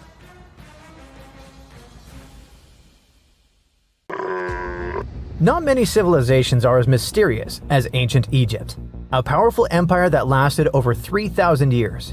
It gave us pyramids that still stand and myths that still inspire. It's one of the most explored places on Earth, yet somehow we still find exciting stuff. In Abydos, archaeologists just uncovered a 3,600-year-old royal tomb. It's huge! It has golden hieroglyphs of deities covering the entrance, but the pharaoh's name? It's not there. It's missing. Who was this ruler, and what new chapter could this open in Egypt's story? If there's one place in Egypt where the line between life and demise feels thinner, it's Abydos. To the ancient Egyptians, this was sacred ground. They believed it was the burial place of Osiris, the god who literally passed away, had his remains separated, and came back to life to rule the underworld. Because of that, Abydos became Egypt's spiritual gathering place. Pharaohs built amazing temples here, like the Temple of Seti, famous for its King's List, a wall that has the names of 76 pharaohs carved in it. Pilgrims came from across Egypt, leaving offerings and participating in Osiris festivals, where his demise and rebirth were ritually reenacted. It wasn't just symbolic worship, it was Egypt's version of Comic-Con. But instead of cosplaying superheroes, people reenacted gods coming back to life. Obviously, pharaohs competed to be buried as close to Osiris as possible. Abydos became part cemetery, part holy city, part afterlife insurance policy. Fast forward thousands of years, and we still uncover remarkable stuff around Abydos. That's the case with the recently discovered tomb. In early 2025, a joint team of researchers from the US and Egypt decided to dig beneath a rocky rise ominously called Anubis Mountain. You remember Anubis, the jackal-headed deity who guarded cemeteries. The uncovered royal burial was hidden 23 feet below the surface. Sadly, even though it eluded archaeologists for so long, robbers had already taken away with treasures ages ago. They could definitely tell this was a tomb of someone super important. Similar to how you can walk around a mansion with no furniture but still deduce that someone rich must have lived there. The chamber had mud brick vaults rising over 16 feet. That's taller than a female giraffe standing upright. For something built 36 centuries ago, it still felt enormous. However, when you remember that Egyptians were masters of architecture, nothing seems surprising. So no treasures, no golden mask, and sadly, no name. The cartouche that should have spelled the king's identity was unreadable. Egyptian tombs usually bragged about who was inside. In ancient Egypt, a cartouche was basically a big oval name tag for kings wrapped in hieroglyphs. Think of them as VIP passes that worked in both this life and the next. Without it, your soul couldn't check into the afterlife hotel. That's because to the Egyptians, your name, your Ren, wasn't just so your teacher could distinguish you from kids with the same haircut. It was a core part of who you were. As long as your Ren survived, so did you. To have your name forgotten was considered a fate worse than passing away. A soul cannot journey without a name. That's why you'd see cartouches all over the place, on temples, obelisks, jewelry, statues, and tomb walls. It wasn't there just for the marketing. It kept the pharaoh's presence front and center everywhere you looked. Imagine building a massive tomb only for 3,600 years later to walk in and go, who is this guy again? Not cool at all. That's why it's fair to imagine our nameless pharaoh haunting the robbers for all eternity. So yeah, cartouche was considered very significant. One of the most famous and mind-blowing examples comes from the tomb of Thutmose III. His burial chamber and sarcophagus were literally shaped like a cartouche. In other words, the entire room was a living architectural symbol of his name. Thankfully, in the recently discovered tomb, not everything was erased. Painted in golden hues at the entrance were two familiar guardians, deities Isis and Nephthys. Isis was the magician who stitched Osiris back together and breathed life into him. Nephthys, her sister, was the eternal mourner and protector of the mummy. Together, they promised that whoever rested here would not face the afterlife alone, and it's one additional proof of the importance of the mysterious pharaoh. So, who could this be? To answer that, we need to go down history lane. This tomb dates back to Egypt's messy chapter called the Second Intermediate Period. Instead of one ruler in charge, the country had many rival kingdoms, each with its own little power base, like a real-life Egyptian version of Game of Thrones. And right in the middle of that chaos was Abydos. For a while, it was home to its own line of kings, the so-called Abydos dynasty. Those weren't the pyramid builders everyone knows, and that's why they're so mysterious. They left behind almost nothing. No great monuments, no sprawling cities, just fragments of names on broken blocks. For centuries, many scholars even doubted they existed at all. That sorta changed in 2014, when archaeologists uncovered the tomb of Senebkay, one of those shadowy kings. Now, everything we know about Senebkay points to him having quite a story to tell. His bones revealed 18 deep wounds, the kind you get in battle. He had blows to his skull, back, and hands, and likely lost his life fighting, making him one of the few pharaohs we know who sadly fell in combat. His tomb was modest, with reused artifacts from earlier kings, but it delivered one priceless thing: proof. Until Senebkay, the Abydos dynasty was just a theory. With him, it became real. And that's why the new discovery could be a big deal. The newly uncovered royal tomb at Abydos shares the same layout and style as Senebkay's. It has limestone chambers, mud brick vaults, and protective deities, although it's much bigger. Which again raises the possibility that we're looking at an even earlier, more powerful ruler of Abydos. Whoever he was, he wanted to be remembered alongside the greats. Which is ironic, because it seems that history tried erasing him. Perhaps additional findings alongside his tomb could tell us more. Yes, there's more, and it's actually pretty cool. Not far from Abydos, in the village of Banawit, archaeologists uncovered a Roman-era pottery workshop. Yeah, you heard that right, a pottery factory close to a pharaoh's burial ground.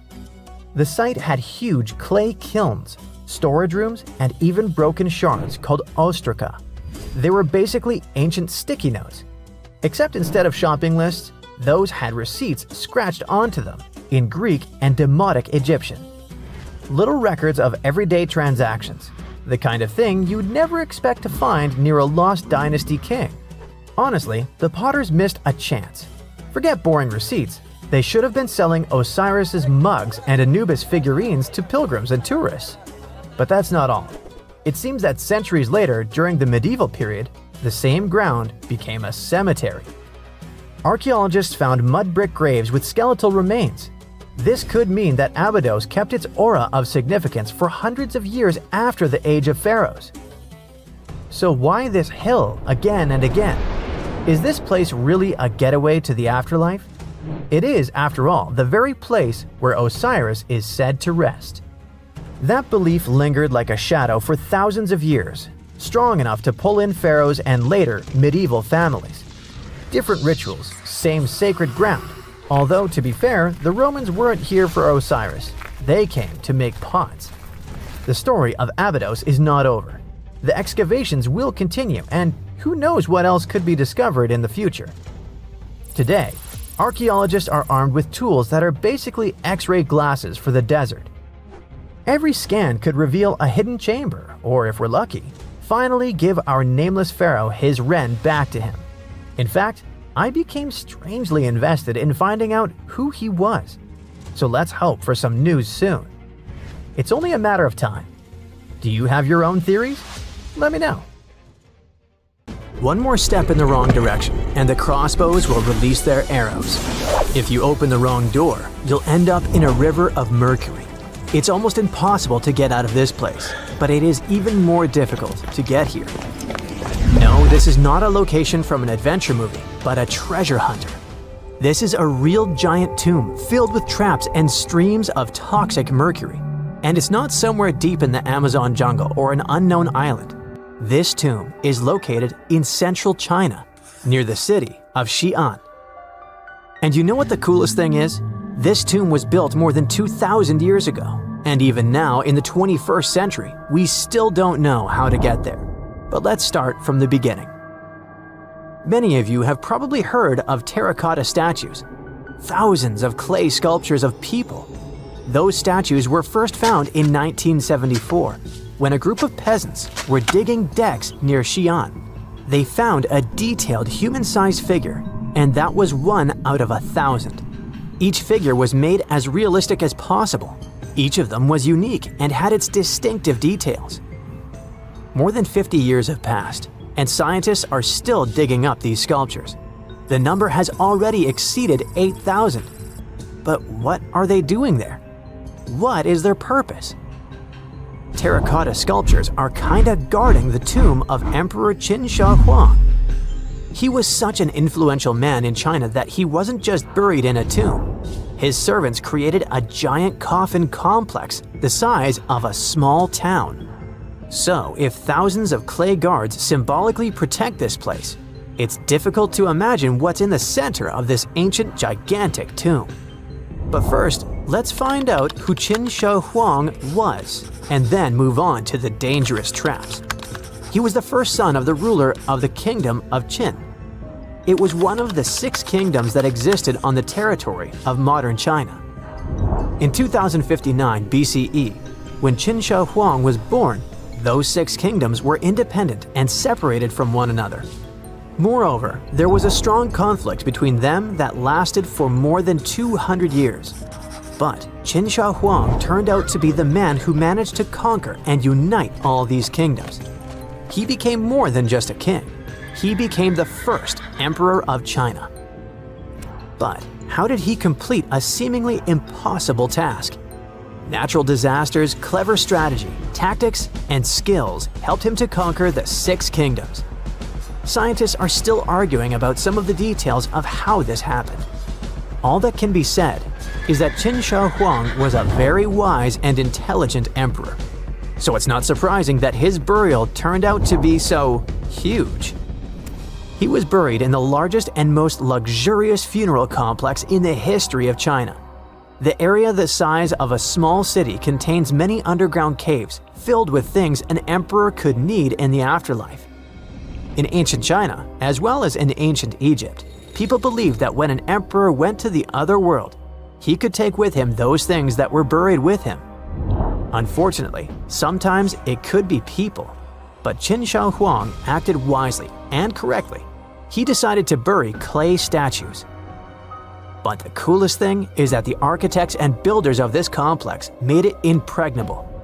The whole area holds many secrets, historical artifacts, and priceless objects. There's a beautiful place with the emperor's body in the center of this tomb. Imagine how many treasures you can find there, and all of them were meant to remain untouched and unseen by other people. And we probably won't be able to get to them, at least in the near future. Ancient Chinese historian Sima Qian wrote something about the tomb about 100 years after the emperor's burial. He said that this place had dangerous traps inside the tomb that would destroy anyone who dared to enter the tomb. The engineers installed crossbows with loaded arrows and also poured a huge amount of mercury, simulating the movement of rivers. Of course, that was 2,000 years ago, and crossbows probably don't work anymore. But what about mercury? This toxic metal has no expiration date. It's shiny and moves quickly in liquid form. It looks beautiful, but don't touch it. Even a small drop of mercury can cause damage to your body. Inhalation of its vapors or ingestion causes damage to nerves, the liver, kidneys, and many other symptoms. And that's just one drop. Imagine how dangerous rivers of this substance can be. Who knows how much mercury was loaded there by the tomb builders? But even if you dodge all the traps and don't end up in the poisonous river, mercury would still be able to harm you. Its vapors can pass through the cracks in the walls. This means that the entire tomb is probably soaked in this substance. And by the way, this is not just a guess. Scientists have measured the mercury level at the excavation site and found that it's much higher than normal. But why mercury? In ancient China, mercury was considered the elixir of youth, the source of immortality. According to the records, Qin Shi Huang often took pills with this element.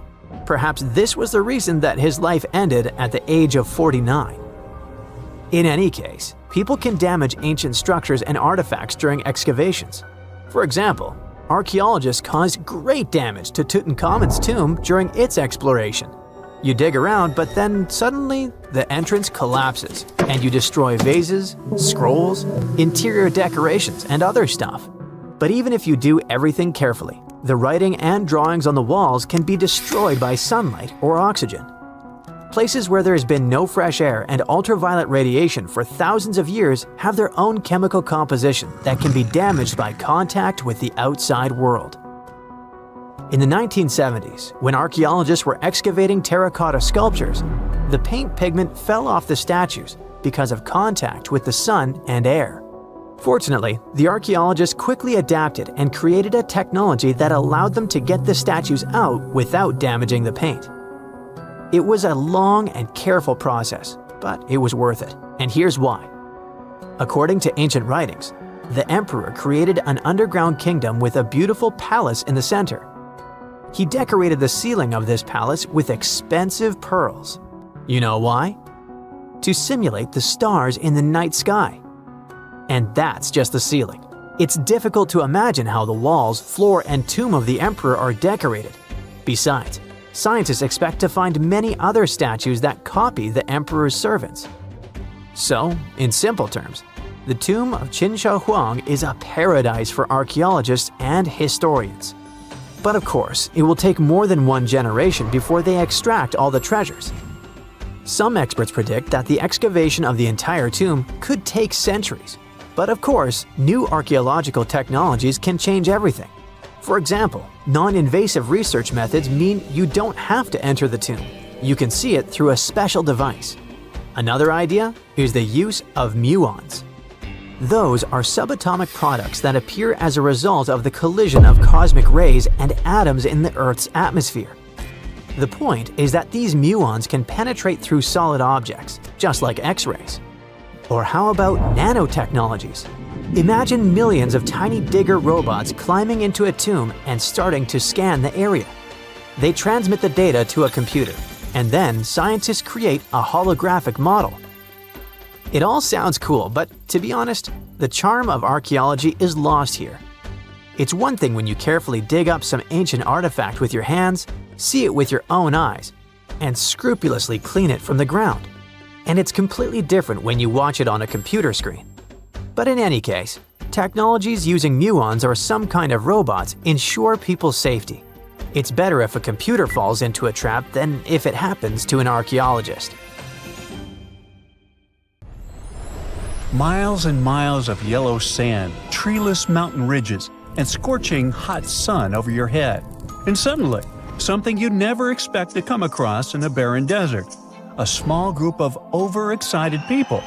They're as happy as you would be if you had won a lottery. They've just found an ancient tomb, once flooded with its walls in bad shape. But the stuff they discovered inside proves that this is the burial site of one of Egypt's most mysterious pharaohs. Historians have been hunting for his tomb for years, but no one expected it to hide ancient treasures. Fast forward. After careful examination of the site, Egyptian officials have announced the discovery of the tomb of King Thutmose II. It's the last missing tomb from Egypt's 18th dynasty. And this is also the first royal tomb found since King Tutankhamun's was discovered in 1922, in more than 100 years. A team of Egyptian and British archaeologists found the tomb in the Theban Mountains area, west of Luxor, near the famous Valley of the Kings. Before this, the site was only known as Tomb C4, but during their excavation, the team found clear evidence proving it belonged to King Thutmose II. Archaeologists actually found the entrance and main tunnel leading to the tomb in 2022. But at first, they thought it belonged to a queen because it was near the graves of Thutmose III's wives. It was also close to Queen Hatshepsut's tomb. Originally, it was prepared for her when she was just a royal wife. But everything changed when she became pharaoh. But we'll talk about this twist of fate a little later. But soon they realized that their discovery was much more significant. They found alabaster jars with Thutmose II's name and the words "deceased king" written on them. That's when they realized that the tomb was actually his final resting place. Sadly, Thutmose II's tomb has seen better days. According to the head of Egypt's antiquities sector and the leader of the Egyptian excavation team, the tomb suffered major damage from ancient floods not long after the pharaoh's death. Water swept through the burial chamber, likely destroying or displacing many of the original artifacts. Much of what had been once inside the tomb was moved elsewhere in an attempt to salvage it. The researchers found out that the tomb had a basic design, with an entrance, a sloping main corridor, and a burial chamber. The corridor was coated in white plaster and rose about 4.5 feet above the floor of the burial chamber.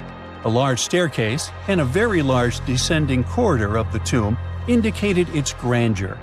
It took the team a long time to navigate through, though, as the tomb was blocked by flood debris and collapsed ceilings.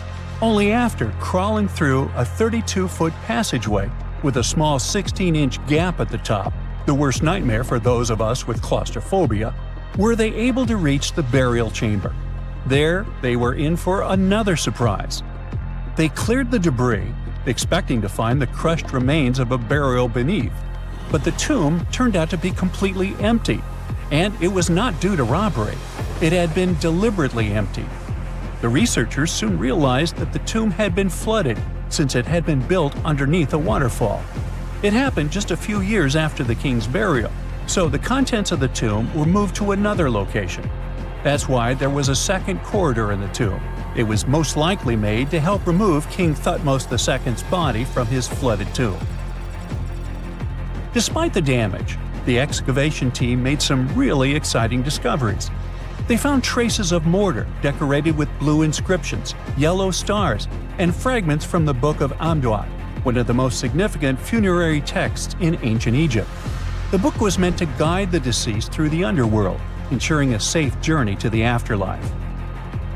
Now, how about we sneak a peek at ancient Egypt's 18th dynasty?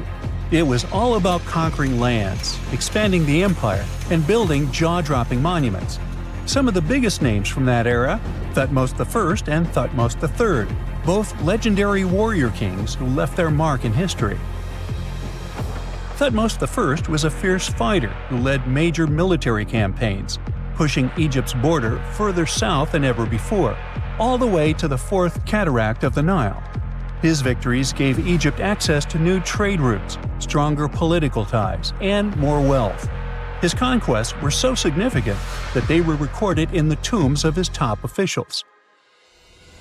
Thutmose III, sometimes called Thutmose the Great, took things even further. He was not only an incredible military strategist, but also the commander of Pharaoh Hatshepsut's armies before becoming king himself. He led between 17 and 20 military campaigns, winning every single one and expanding Egypt's empire to its peak. He even created the world's first navy. Thutmose III is often remembered as Egypt's greatest warrior pharaoh. And sandwiched between these two powerhouses was Thutmose II, a pharaoh who doesn't get nearly as much attention. Hey, the middle child, right?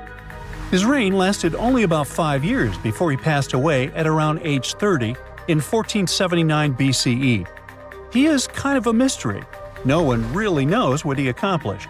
For the longest time, even the location of his burial site was totally unknown. His body was actually found in the 19th century. It was just lying around in the mortuary temple of Deir el-Bahari, in a secret chamber where priests used to hide royal mummies centuries after their original tombs were looted by grave robbers. In other words, Thutmose II's body must have been moved from his original resting place at some point in history to protect it. During his lifetime, Thutmose II made at least one major impact on Egyptian history. He married his half-sister, Hatshepsut.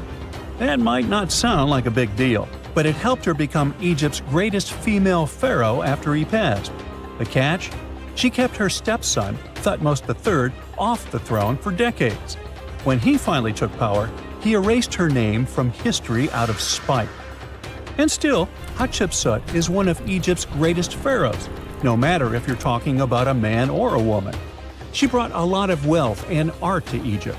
She led a big trading trip to a place called Punt, where she brought back things like gold, ebony, and incense. She also made sure her name lasted by building amazing structures that we can still see today. At Karnak, she added huge obelisks. One of them is still standing tall.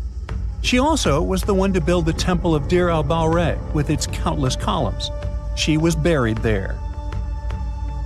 Interestingly, Hatshepsut was often shown in art as a man with muscles and a beard, like how pharaohs were usually depicted. But she made sure there was always something in the artwork that reminded people she was a woman, like calling herself Daughter of Re or His Majesty herself.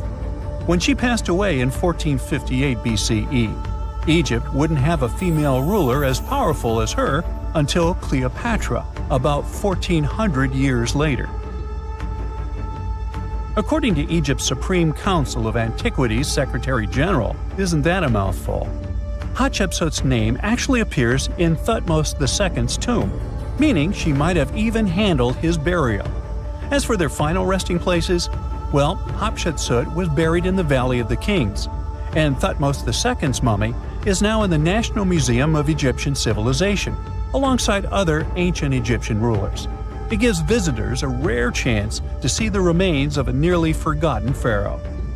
Now, experts consider the discovery of his tomb to be one of the most significant in recent years.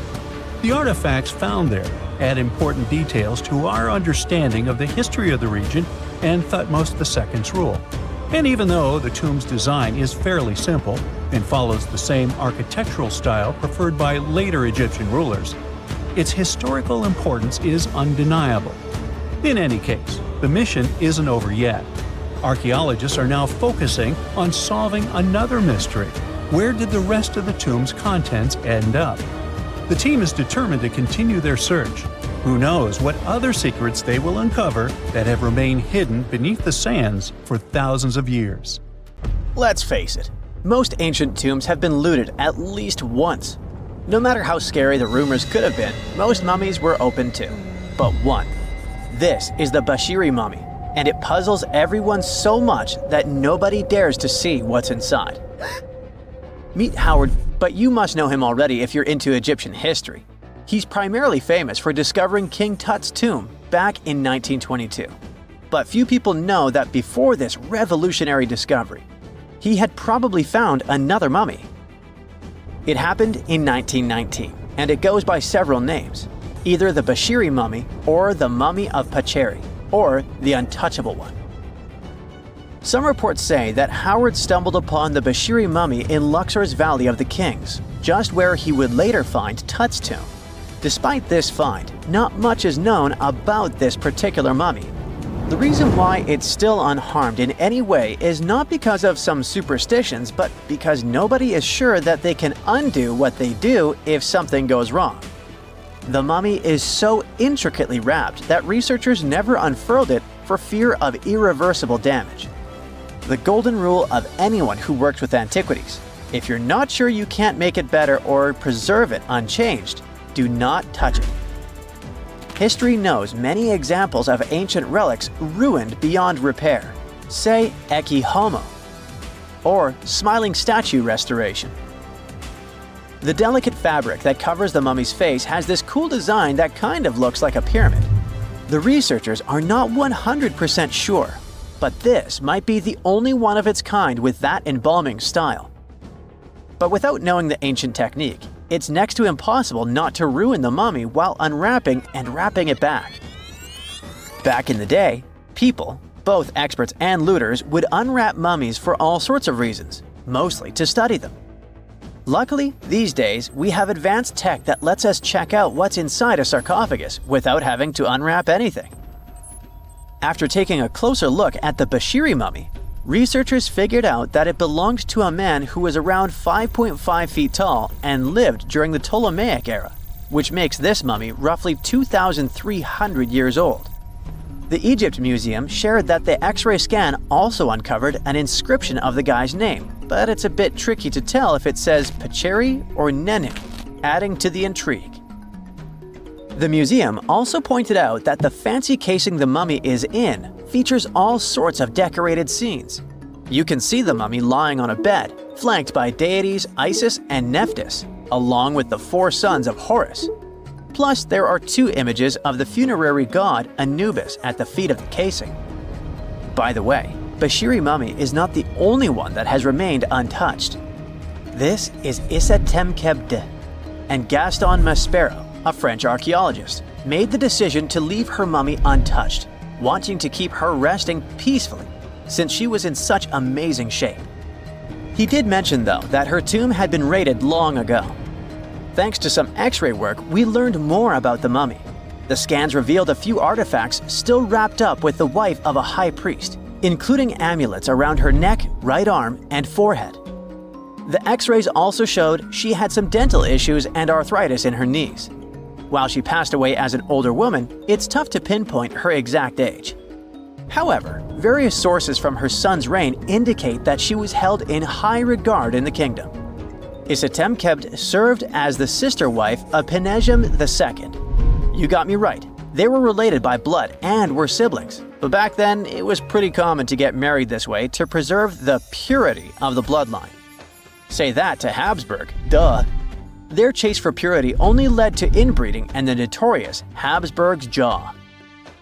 Right, I guess we should not judge ancient Egyptian rules and morals, but what we can say for sure is that both Bashiri and Isitemkebd were incredibly lucky to stay untouched. The odds were not in King Tut's favor, though. The researchers' work hit him hard. The tomb itself was discovered in 1922, but it wasn't until 1925 that the nested coffins were opened during an excavation. The outer coffin, held together with silver pins, opened up to show another coffin shaped like a mummy, decorated with colorful glass and flower garlands. There were worries about the king's mummy because it had been exposed to moisture. The middle coffin was pretty heavy and didn't have any handles, so they had to be super careful taking it out. Inside the innermost coffin, which was solid gold and wrapped in a red cloth, they found the royal mummy, and this all went down on October 28, 1925. Tutankhamun's mummy, measuring about 6.07 feet, fit snugly into the innermost coffin, which was 6.17 feet long. You can already tell there was a problem, right? Imagine how hard it is to extract something as fragile as an ancient dried-up mummy, especially when there's not much room for maneuver. Plus, the mummy looked sus. It was pitch black. Howard Carter, the lead archaeologist of the expedition, estimated that around 2 buckets worth of oils had been poured over the mummy. But care had been taken to avoid the mask and feet. It was made to preserve him better. The body was positioned at a slight angle in the coffin, and there was a noticeable difference in the amount of dark oils on the right and left sides, indicating that the coffin might have tilted while being lowered into the sarcophagus. This oil created moisture inside the coffins, and over time, it reacted chemically, which Carter described as a sort of slow, spontaneous combustion, leading to the carbonization of the linen wrappings. Unfortunately, the combination of heat and moisture took a toll on the mummy's trappings as well. The crooked flail fell apart, the resin scarab cracked, and the threads holding the hands and mummy's bands started to decay, making everything quite fragile. Plus, the oils hardened over the years, effectively gluing the mummy and mask to the coffin's bottom. To try and separate the mummy from the inner and middle coffins, they were placed in the sun for several hours, reaching temperatures of 149 degrees Fahrenheit. Despite this effort, the mummy remained stuck, so the initial examination had to be done right where it was. The first part of Tutankhamun's mummy the researchers checked out was his lower legs and feet, meaning they started the examination from the bottom up. As they peeled back the bandages, they uncovered the first of many treasures wrapped up with the king.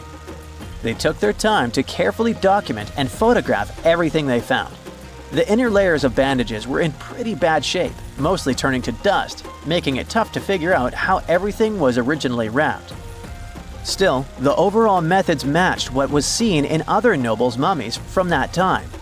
Lots of folded linen pads were used to shape the torso and thighs, the outer and inner bandages were made from fine linen, while the middle layers were coarser. They had some intricate bandaging around the shoulders and chest with a similar style around the groin. Each limb, along with fingers and toes, which were fitted with gold caps, was wrapped separately. Tutankhamun even wore gold foil sandals on his feet. They hoped to separate the mummy from the coffin by removing the outer bandages, but the resins had stuck the body to the coffin. So, the researchers ended up chiseling it out. To do this, they had to cut the torso in half at the hips and disarticulate the arms to continue unwrapping. Each part was treated with hot paraffin wax for stability, and later the hands and feet were reattached with resin. Finally, they used hot knives to detach the head from the mask. To check the teeth, it was decided to make an incision around the jaw and neck, which was later fixed with resin. So technically, the scientists did all they could to preserve the mummy, but still, in a way, it ended up being damaged beyond repair. What do you think? Should they have left it in the coffin? Or did they do the right thing? Let us know in the comments. Have you heard of Göbekli Tepe? It's an ancient site in Turkey that literally made historians rewrite history books. Over 11,000 years ago, a group of prehistoric humans crafted an enigmatic masterpiece that's even older than Stonehenge.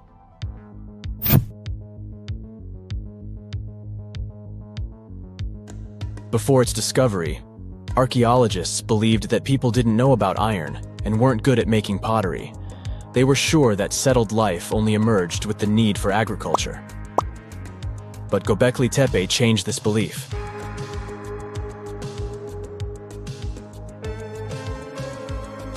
The place has revealed that it was the temple that paved the way for a settled life, not agriculture. Until this discovery, researchers believed that farming was the catalyst for sedentary living. Meet Professor Schmidt, the guy whose findings changed this theory. He managed to prove that hunter-gatherer communities laid the very foundations of this way of life.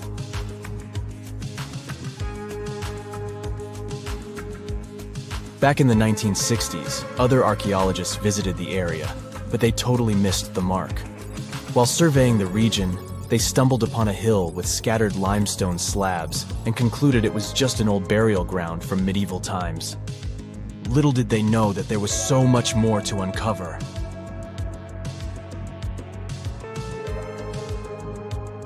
In 1994, Schmidt embarked on his own survey of prehistoric sites in the area. Surprise! He instantly realized he had discovered something truly extraordinary. Unlike the nearby flat and barren plateaus, Göbekli Tepe had a gently rounded top, rising 50 feet above the surrounding landscape. Funny enough, the translation of this place's name is Potbelly Hill. Schmidt was sure only humans could have made something like this.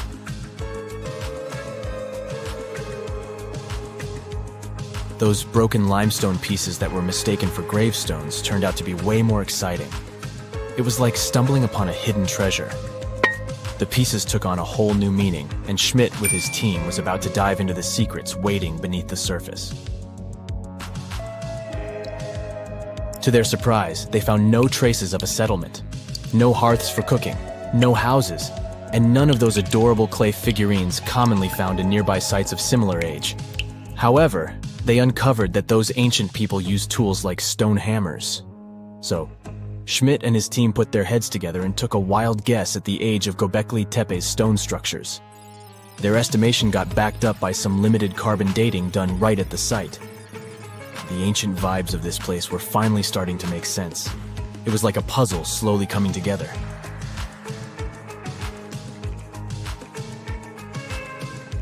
You may think that back then, people didn't have special tools to create something as cool as Göbekli Tepe. Not true. Turns out, these prehistoric folks used flint tools instead of fancy metal chisels. They were also skilled at chipping away softer limestone and crafting pillars right on the spot. Afterward, they carried the pillars a short distance to the summit and placed them upright. Once the stone rings were complete, they covered them with layers of dirt. Over time, they added new rings, and voila! You've got a cool hill to impress people in the future.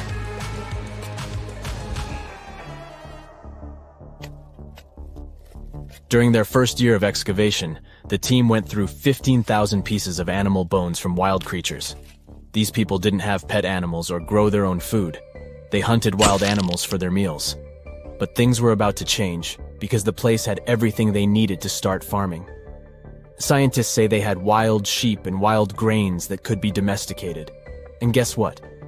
Just 20 miles away, geneticists found evidence of the world's oldest domesticated strains of wheat at a prehistoric village.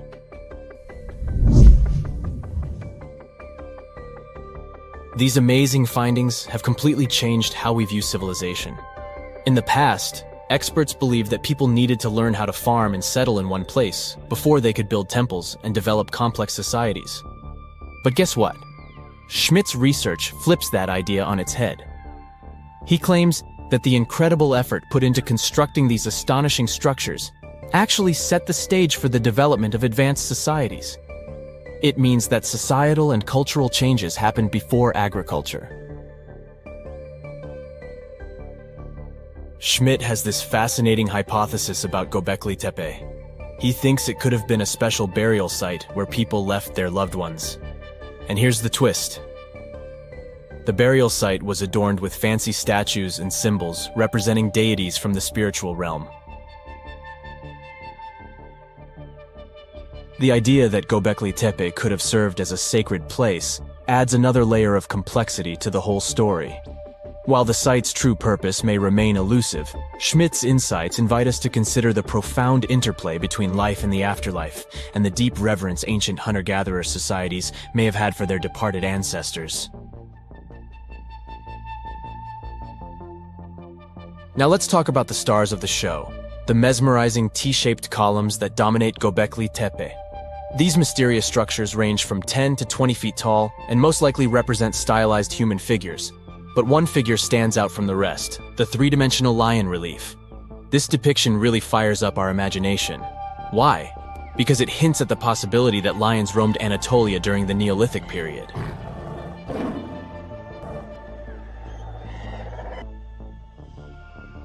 These standing stones are arranged in circles and placed in rectangular pits. Each circle has a similar setup. Two big T-shaped pillars in the center, surrounded by slightly smaller ones facing inward. Talk about a stylish arrangement. These towering pillars reach a whopping 16 feet and weigh between 7 and 10 tons. Some pillars are plain and simple, while others are like works of art with intricate carvings. Foxes, scorpions, and vultures come to life, crawling and twisting on the pillars' sides. But it's not just animals depicted on these stones. Some pillars have abstract shapes representing humans, and even small carvings of clothing items. Some of them even have belts. Now, there's one pillar that stands out from the rest like a rock star. This super old stone pillar suggests that a comet crashed into Earth. It happened during a chilly period that lasted about 1,000 years. Previous studies examining Greenland ice cores hinted at this comet theory, but now the carvings at Göbekli Tepe prove it right.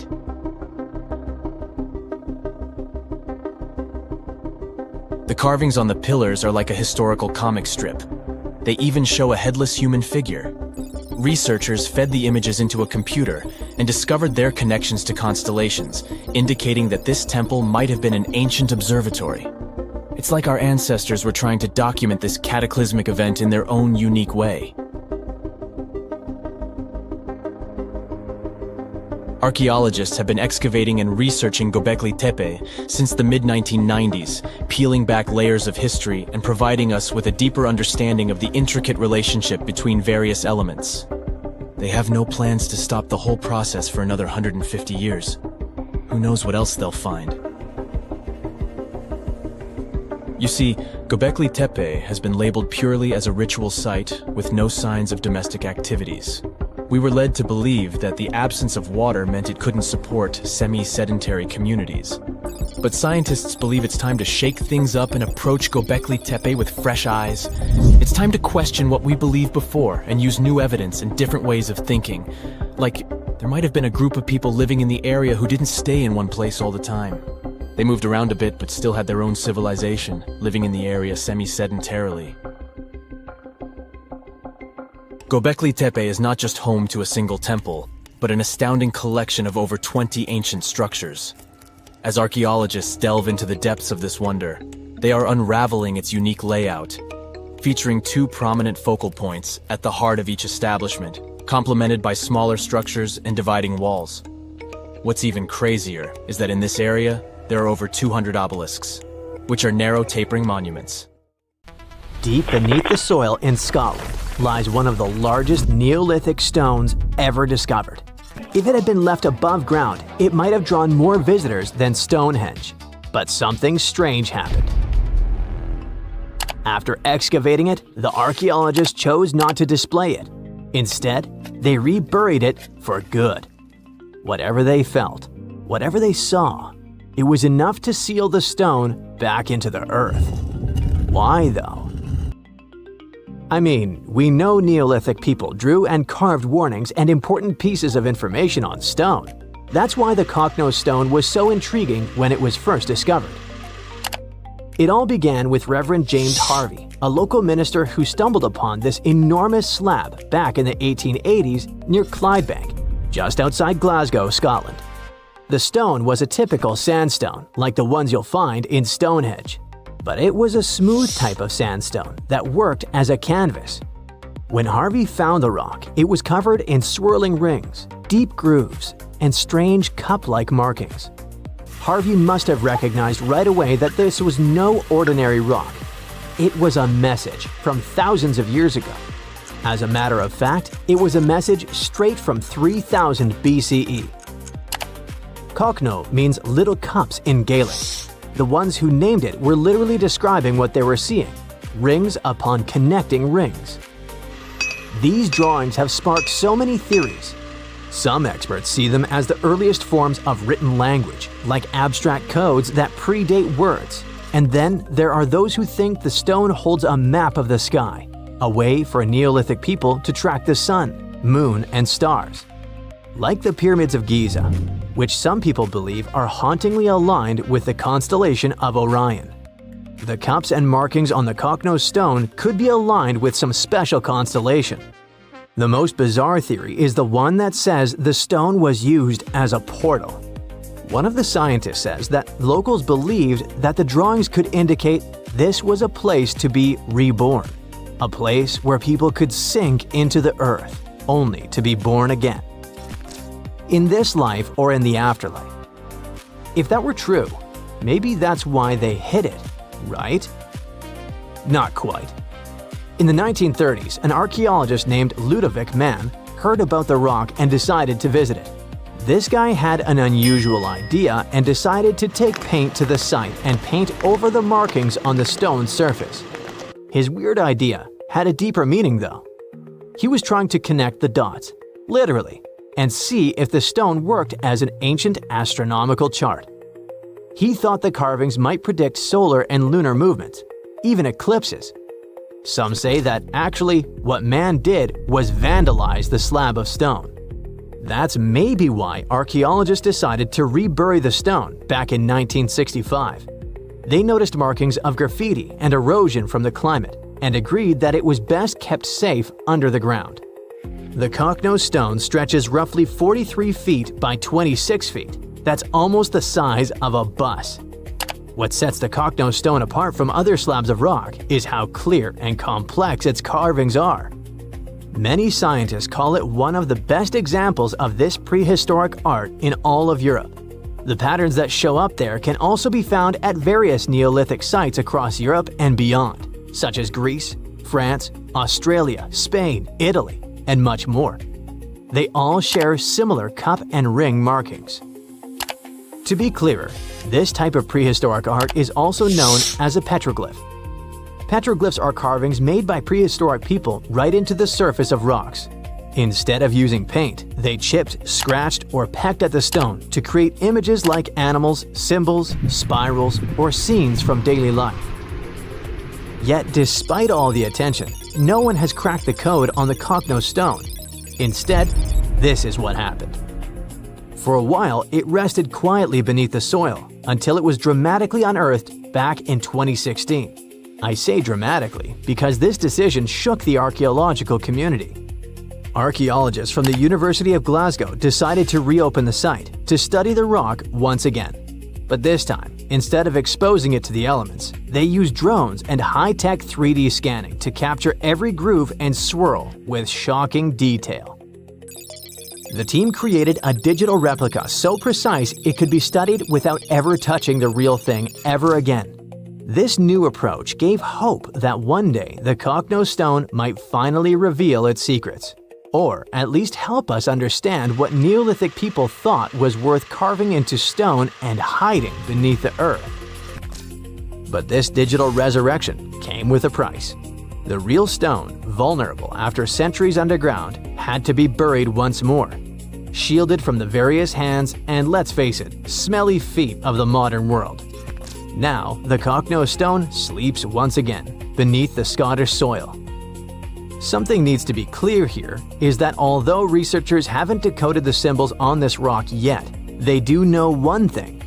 Neolithic rock art was a powerful form of communication and spirituality for ancient communities. These carvings were carefully etched onto rocks, scattered across hills, grazing lands, and near water sources. They likely served practical purposes such as marking important locations or guiding seasonal movements, but their significance went far beyond that. For Neolithic people, these carved stones were deeply spiritual, acting as connections to ancestors, natural forces, and sacred landscapes. The rocks carried meaning as part of a larger relationship between people and their environment. They helped turn the landscape into a living map of both everyday life and spiritual belief. That's probably why we find it all over the world. On the subject of mysterious rocks, we need to talk about these petroglyph-filled rocks that also actually sing. I want you to meet the Kupgal petroglyphs, which are located in Bellary district of Karnataka, India. This Neolithic or Stone Age site was first discovered in the late 1800s, lost, and then rediscovered in the early 21st century. These petroglyphs were carved into the dark surface of dolerite rock. Different from the soft and tender sandstone, the dolerite rock is a hard, dark volcanic rock formed from cooled magma. This fascinating rock art focuses mainly on cattle, specifically the long-horned humped variety we still see in the region today. These aren't just random doodles. Some of the cattle are drawn solo, while others appear in scenes facing off against each other, being ridden by human-like figures or surrounded by people with bows and arrows, maybe representing hunting or capture. Beyond cattle and humans, there are a few other animals like elephants, tigers, deer, and some abstract symbols like dots, ladders, or footprints. But there aren't big narrative scenes. The most interesting thing here is that Kupgal, apart from being visually expressive and super important, also sings. Among its most unique features are the so-called rock gongs. These rock gongs are boulders with natural cup-like depressions that ring out like bells when they're struck with smaller stones, often called a hammerstone. What happens is that instead of emitting a dull thud, the rock sings. It's like Earth's own xylophone. This is a real phenomena that can also be found in other parts of the world. These so-called musical rocks emit resonant metallic tones that can be heard for hundreds of feet. Most rocks, when you hit them, don't produce sound because they absorb energy. But certain types of rocks, usually the harder ones, are more dense and at the same time elastic enough to vibrate when they're struck. In many ancient cultures, sound was used for more than mere entertainment. For many cultures, sound was used as a bridge to the divine. So researchers suggest that these gongs might have been used in spiritual ceremonies and gatherings. Beneath the sands of Luxor, scientists found something that was perhaps never meant to be found. Over 1,000 decorated stone blocks that belonged to the ruined temple of a woman pharaoh. It got us thinking, why was this temple so brutally destroyed, and who was this woman? Her name is Hatshepsut, and she is now considered one of Egypt's greatest pharaohs, but for a long time, history almost forgot her. She ruled during the 18th dynasty, from around 1479 to 1458 BCE. She's remembered for her ambitious building projects, successful military campaigns, and flourishing trade expeditions. It turns out she was one out of 4 women to take the title of pharaoh in Egyptian history. The next woman would have to wait for 1,500 years to reign, and that woman we know as Cleopatra. The story of how Hatshepsut got to be a pharaoh is the most colorful part of this tale. As far as most dynastic rules go, it's usually men that are first in line for royal thrones. In Egypt, that was the same. That's why, when Pharaoh Thutmose I had a daughter as his firstborn, that was a big no-no as far as his succession line went. A few years later, Pharaoh Thutmose I passes away. The crown passed to Thutmose II, who ruled briefly, only to leave the throne to his infant son, Thutmose III. In this scenario, Hatshepsut was this pharaoh's stepmother. So what happened was that Hatshepsut served as advisor to her stepson, since he was too young to rule on his own. But after 7 years, she made an unprecedented move. She decided to seize power and declared herself Pharaoh of Egypt. Now this was not a simple power grab. Hatshepsut understood that if she wanted to rule, she had to present herself as a legitimate king. In a bold move, she adopted the full royal regalia, including the false beard, traditionally worn by male pharaohs. She was often depicted in statues and hieroglyphs as a man, wearing the pharaoh's kilt and headdress. But this wasn't about disguising herself. Experts believe she never tried to hide her identity. Inscriptions on her statues often included feminine titles, like Daughter of Re, or grammatical structures that combined male and female terms, such as His Majesty herself. This showed that while she adopted traditional symbols of kings, she still acknowledged her true gender. But she needed to go even further. To legitimize her rule, she crafted an elaborate origin story. She claimed that the deity Amun himself had visited her mother in the form of her father, Thutmose I, and that she was his divine daughter. Now this was no small claim, since pharaohs were seen as deities on earth. By aligning herself with Amun, she strengthened her right to the throne. In temple carvings, she depicted this divine birth with Amun, presenting her as his rightful heir. These narratives weren't just mythology, they were tools, ensuring her position remained unchallenged. Hatshepsut also took a new name, Ma'at Kari, which translates roughly to "Truth is the soul of the sun god." The word Ma'at was central to Egyptian beliefs. It represented order, justice, and divine balance. Pharaohs were expected to uphold Ma'at to ensure Egypt's stability. By calling herself Ma'at Kari, Hatshepsut was likely reinforcing that she was a legitimate and rightful ruler. Her reign was truly great. She led Egypt into an era of peace and prosperity, launching massive building projects and restoring temples across the kingdom. Her most famous achievement was the construction of her temple at Deir el-Bahari, a pretty impressive architectural masterpiece carved into the cliffs of Luxor. Hatshepsut initiated one of the most ambitious construction projects in ancient Egyptian history, commissioning monuments, temples, and obelisks to immortalize her reign. It's argued that she continued with the construction of the Avenue of the Sphinxes, a grand road lined with statues leading to the Karnak Temple. For many, her shining architectural achievement was the towering obelisk she had carved from single pieces of granite. One of these, weighing over 320 tons, still stands today. Now, beyond building, she expanded Egypt's influence through trade. She sent an expedition to the mysterious land of Punt, believed to be modern-day Somalia or Eritrea, bringing back riches like gold, ivory, and exotic animals. Her fleet of ships sailing the Red Sea marked the first recorded trade mission of its kind, establishing economic ties that would benefit Egypt for generations. Yet, for all of her success, something strange happened after Hatshepsut passed away. Her successor, aka her stepson Thutmose III, who had been overshadowed by her rule, took a drastic step. He ordered her name to be erased from history. Her statues were defaced, her inscriptions chiseled away, and her achievements credited to other rulers. It was as if she had never existed. Some believe Thutmose III wanted to reclaim his rightful place as pharaoh, while others suggest that later rulers, uncomfortable with the idea of a female pharaoh, sought to restore traditional male dominance. The story gets even more tragic. The power struggle between stepmother and stepson continues, since, even after her passing away, Thutmose III built his own temple right next to Hatshepsut's at the Valley of the Kings. But he built his temple with one deliberate modification. His monument was built 11 feet higher than hers. Mind you that this was no accident, it was a symbolic statement. He wanted to overshadow her legacy. But history had other plans. Hatshepsut's legacy started to be rediscovered in the 19th century, and it was only through careful archaeological investigation that her reign was properly recognized. Today, Hatshepsut is remembered as one of Egypt's greatest pharaohs.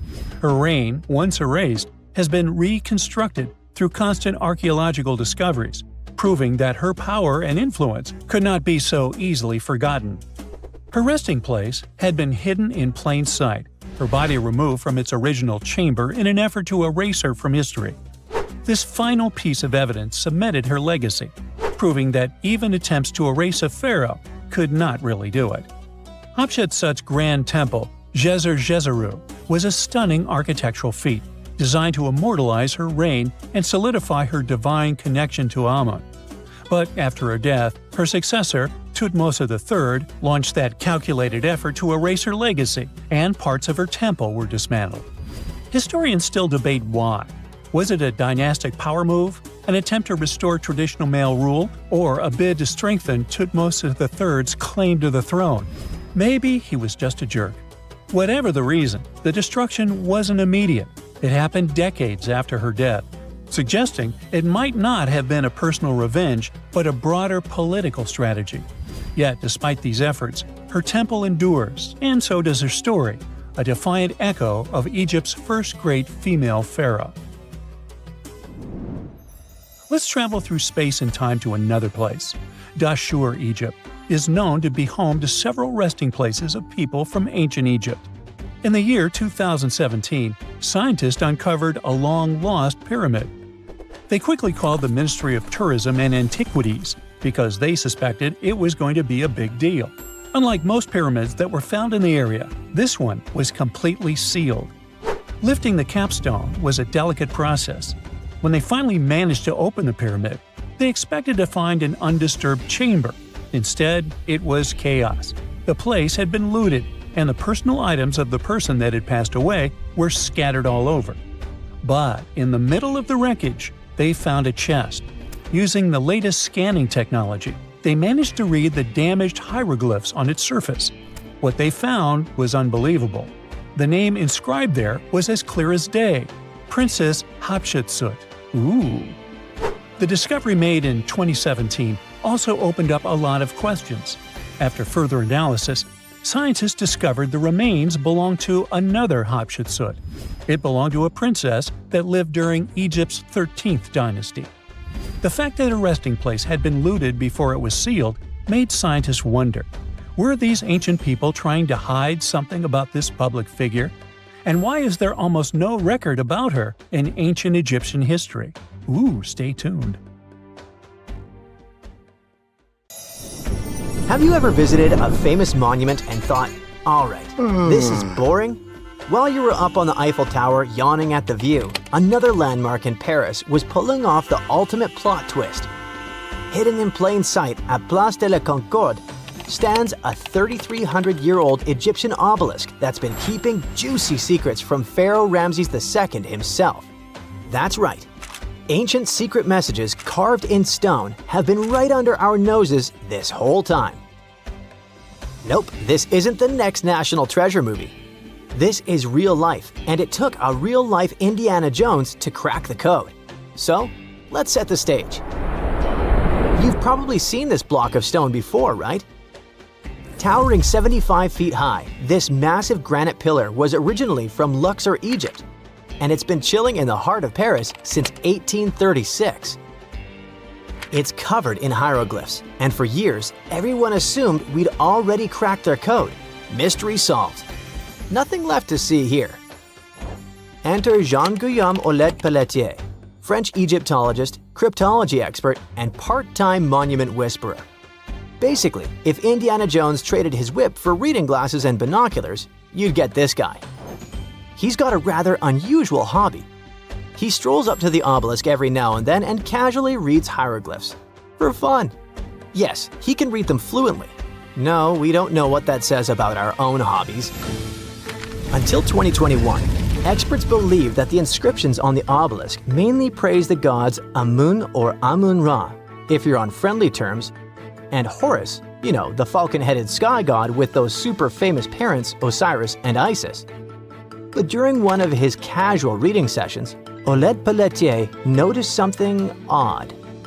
Some of the hieroglyphs weren't just singing praises to the gods, they were giving directions, literal directions, to the entrance of the temple of Luxor. But wait, it gets even better with a little backstory. Obelisks like this weren't just pretty lawn decorations. They were usually placed at the entrances of major temples, like the Temple of Luxor, where this one originally stood. They symbolize the sun god Ra and were meant to represent a ray of sunlight frozen in stone. Basically, they were giant sacred exclamation points showing off the pharaoh's divine connection and power. Ramses II had 2 of them set up at Luxor's entrance to honor the gods and, of course, to brag about himself. This one got shipped off to France in the 1830s as a gift from the ruler of Egypt, Muhammad Ali. No, not the boxer. And it's been waiting for someone to take a closer look at it. Moving the obelisk to Paris was no small feat. It weighed over 220 tons and had to be transported on a ship built especially for it, called the Luxor. How original. The whole transportation cost the modern equivalent to $19 million. Interestingly, its twin obelisk still stands in Luxor, which means that researchers can compare both structures to see if the story really matches. This pairing of obelisks was intentional, meant to guide the eye and the spirit towards sacred space. Lucky for us, Jean Guillaume picked the perfect moment to snoop around. The obelisk was undergoing restoration for the upcoming Olympic Games. Scaffolding was up, giving him rare access to the tippy top of the monument. Armed with binoculars and a ladder, he got eye level with parts of the pillar that most of us can only squint at from street level. And that's when he uncovered the real twist.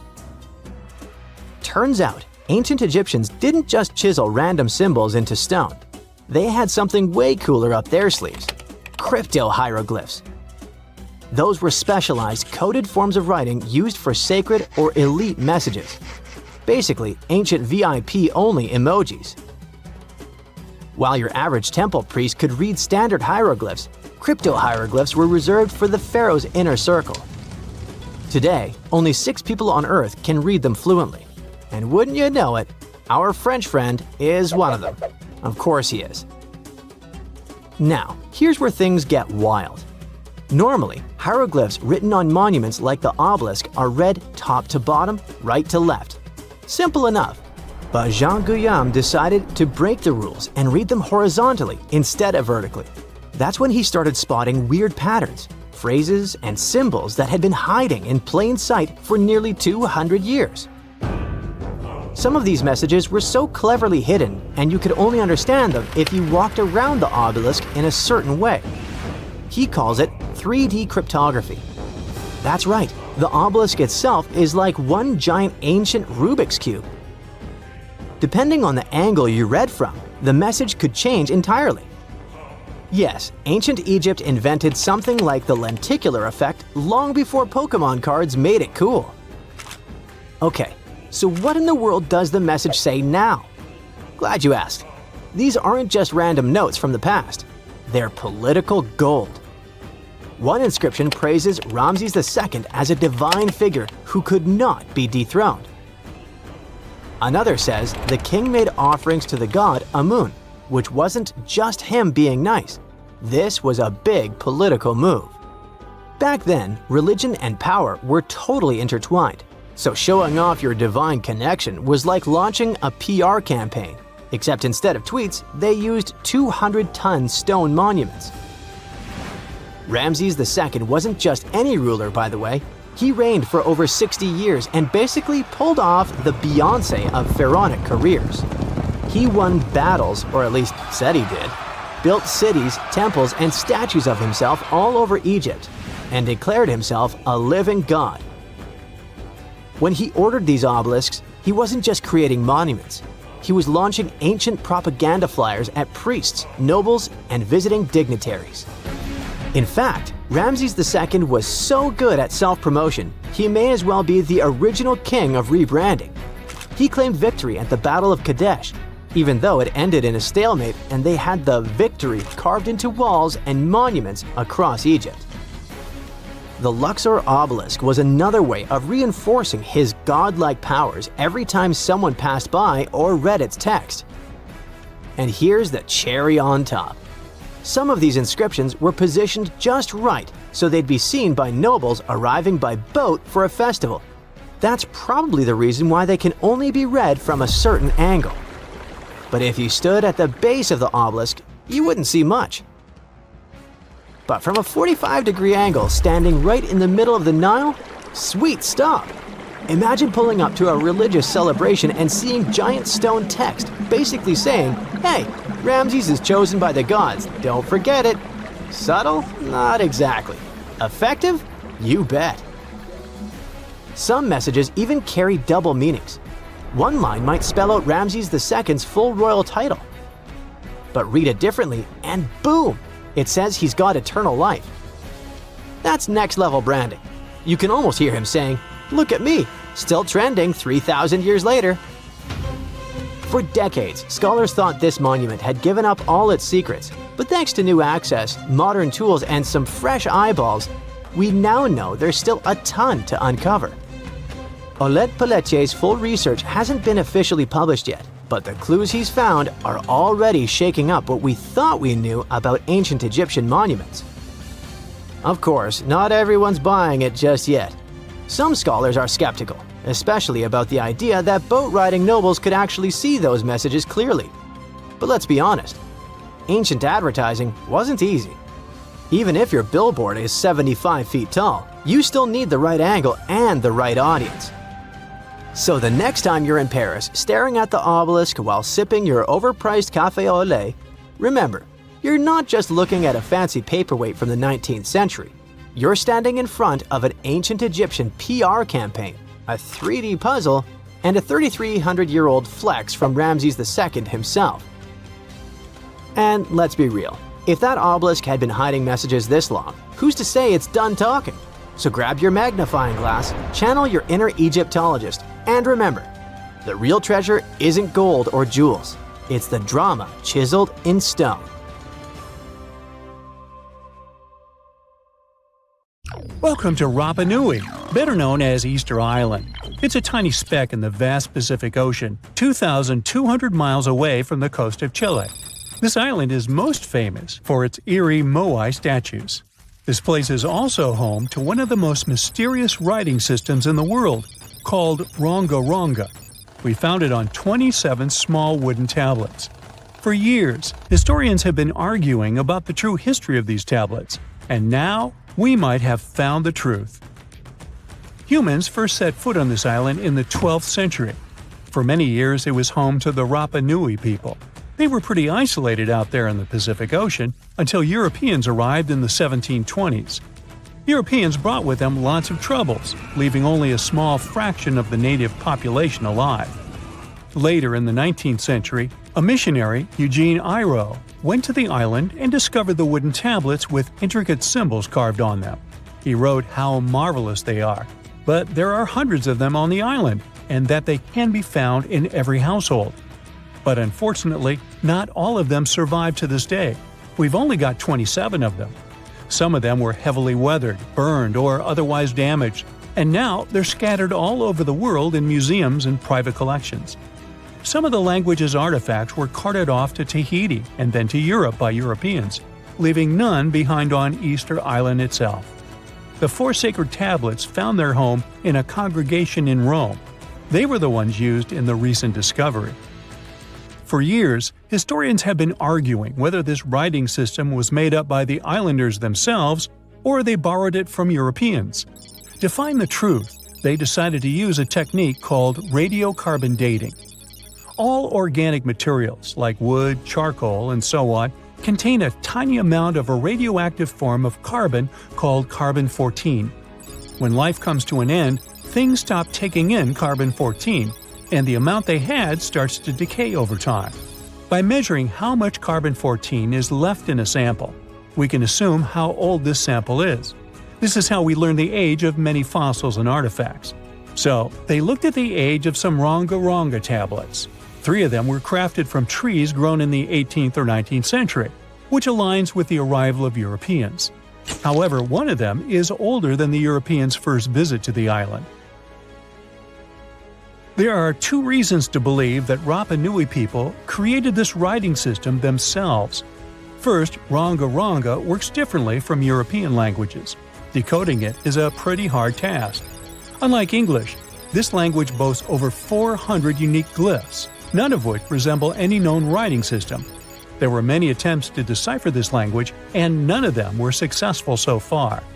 And second, one of the tablets is shown to be from around the 15th century, before the Europeans arrived.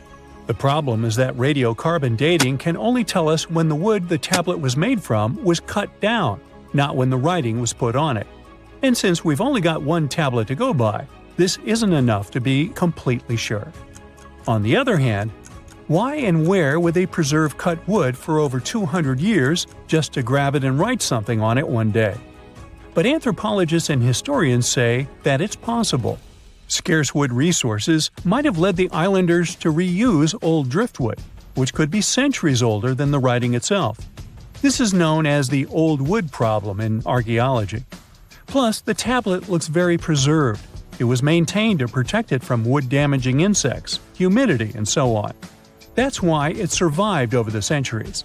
Whatever is written on it, it was probably important for the Rapa Nui people. Now, all of these are guesses and clues, but scientists are cautiously optimistic. They believe that Ronga-Ronga could be one of the rare instances of independent writing invention, like those of the Sumerians or the Egyptians. But we need more evidence. In the Rapa Nui language, rogo-rogo means to recite or to declaim. Not everyone could write, only a select few. Probably only the elite of Easter Island, mostly men, knew and could read this written language. After colonization, none of them survived. So now we have to rack our brains trying to figure out what's written here. First, scholars can't agree on what type of script it is. We aren't even sure that this was their language. But even if it was, we don't know whether it's a primitive form of writing or a fully developed system. In the 1990s, a linguist, Stephen Roger Fisher, believed he might have cracked the code of Ronga-Ronga structure. His idea was that these tablets conveyed cosmogonies. Cosmogonies are stories or narratives that explain how the universe was created and how natural phenomena came to be. They often come from ancient traditions and cultures, like those found in East Polynesia. The tablets could have talked about things like how the world began, where everything came from, and how different aspects of nature, like the stars or the mountains, were formed. This would also explain why only the wise elite could write. Fisher thought that Ronga-Ronga is a mix of logographic and semasiographic systems, which means that some symbols represent spoken words, while others represent ideas or concepts. But deciphering them would be very hard because it requires extensive memory and knowing context, because the symbols are more like hints than complete expressions. However, other language experts disagreed with his ideas, saying there were problems with how he put together his theory. Unfortunately, Fisher couldn't prove this hypothesis. Maybe these are just drawings. If we look at the tablets, there are some things that look recognizable: people, animals, plants, and geometric shapes. There are some birds. One of them looks like a frigate bird, which Rapa Nui people associate with the deity Maki-Maki. There are also fish, centipedes, and so on, or at least these glyphs look like them. Could it be just art or a form of decoration? Maybe, but there are some problems. The glyphs show a high degree of complexity and structure. They also keep the same style. For example, there are several symbols that show something human-like with a raised hand. The only difference is different heads. As if it wasn't complicated enough, this unique writing style also uses a system known as reverse boustrophodon. This means that each alternate line is flipped upside down, resembling nothing seen elsewhere. We don't know why they would turn the tablet upside down after each line. But all this shows that they had some sort of system and organization behind these symbols. Plus, it seems like they use these tablets every day for some practical purpose. But there's some hope for the future. New technology, like AI and other computer programs, might help us understand lost languages. We already started creating algorithms that could help us solve other mysteries, like the Voynich manuscript. Academics even organized the Vesuvius Challenge, a machine learning competition that, in 2023, cracked the riddle of the ancient Herculaneum scrolls. The scrolls were buried under volcanic mud after the catastrophic eruption of Mount Vesuvius in 79 AD. In real life, the scrolls are very fragile, so deciphering them would be a very hard task. But with digital scanning and machine learning, it's much easier. They have a rich history. They most likely belong to the personal library of an Epicurean philosopher named Philodemus. These scrolls contain very important insights into Greek philosophy and Latin literature. If we decipher more of them, we'll learn more about the rich history of the Roman Empire. Strange and amazing items are discovered often, but figuring out what our ancestors were up to is pretty tough. Especially when all you have are just some rusty cups and cave drawings. It's no surprise that even the experts in lab coats sometimes make mistakes. But it's not just about dusty plates and huge stones. Sometimes there's even humans with large heads. So grab your digging tools and let's travel back to ancient times to explore incredible societies that even scientists can't fully explain. Sardinia may look idyllic now, but I'm not gonna lie, I wouldn't fancy visiting it 3,000 years ago. Rumor has it, terrible giants roamed around this island back then. People even talk about finding human skeletons over 13 feet tall there, although nobody's ever shown anything to prove it. But the stories will make you wonder because some weird stuff has definitely happened. In 1974, over 5,000 pieces of broken stone artifacts were found in a part of the island called Monte Prama, but instead of being displayed in a museum, they were locked up in an underground vault for about 30 years. Sounds a bit suspicious, doesn't it? When they were finally displaced in 2005, scientists put the pieces together to find statues of 38 giant men standing 8 feet tall. Not quite as tall as the legendary skeletons, but still pretty huge. It's thought these statues were made by the Nuragic people, who lived on the island a long time ago. Besides giant statues, they also built over 8,000 massive stone buildings. Perhaps Nuragic weren't giants themselves, but they definitely liked their things big. I do too. I like a big number of likes on our videos. That would be pretty great. Thank you if you liked this and subscribed. Now back to the video. You and I are pretty smart, but we might not be the smartest humans ever. Actually, we might not even be the smartest species. Since 1913, some skull fossils found in South Africa have hinted at a possibly smarter contender called Boskop man. This human-like species might have lived as recently as 10,000 years ago. Their skull suggests they had really big heads, which means their brains could have been 30% bigger than ours. Wow! Their average IQ could have been around 149, making them among the smartest 0.05% of people today. But if a Boskop brainiac was so much smarter, why are they not around and we are? Well, bigger isn't always better, you know. Our brains are a lot bigger than our ape relatives, mainly in the prefrontal cortex. This part helps with high-level tasks like making decisions, remembering things short-term, and being aware of ourselves. The parts of the brain that handle our senses and movements haven't really grown much. So, maybe the Boskop spent too much time dwelling on the past rather than doing practical things like hunting. But this is all just guessing. We really don't know what happened to these clever cousins of ours. Some people even argue that Boskops weren't any different from us, with the only evidence being parts of skulls. The jungle is huge. Did you know the Amazon rainforest is home to about 30% of all the world's plant and animal species? That's impressive.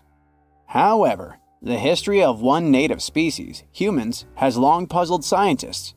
The mysterious Kasarabe people lived here for hundreds of years and then vanished around 1400 AD.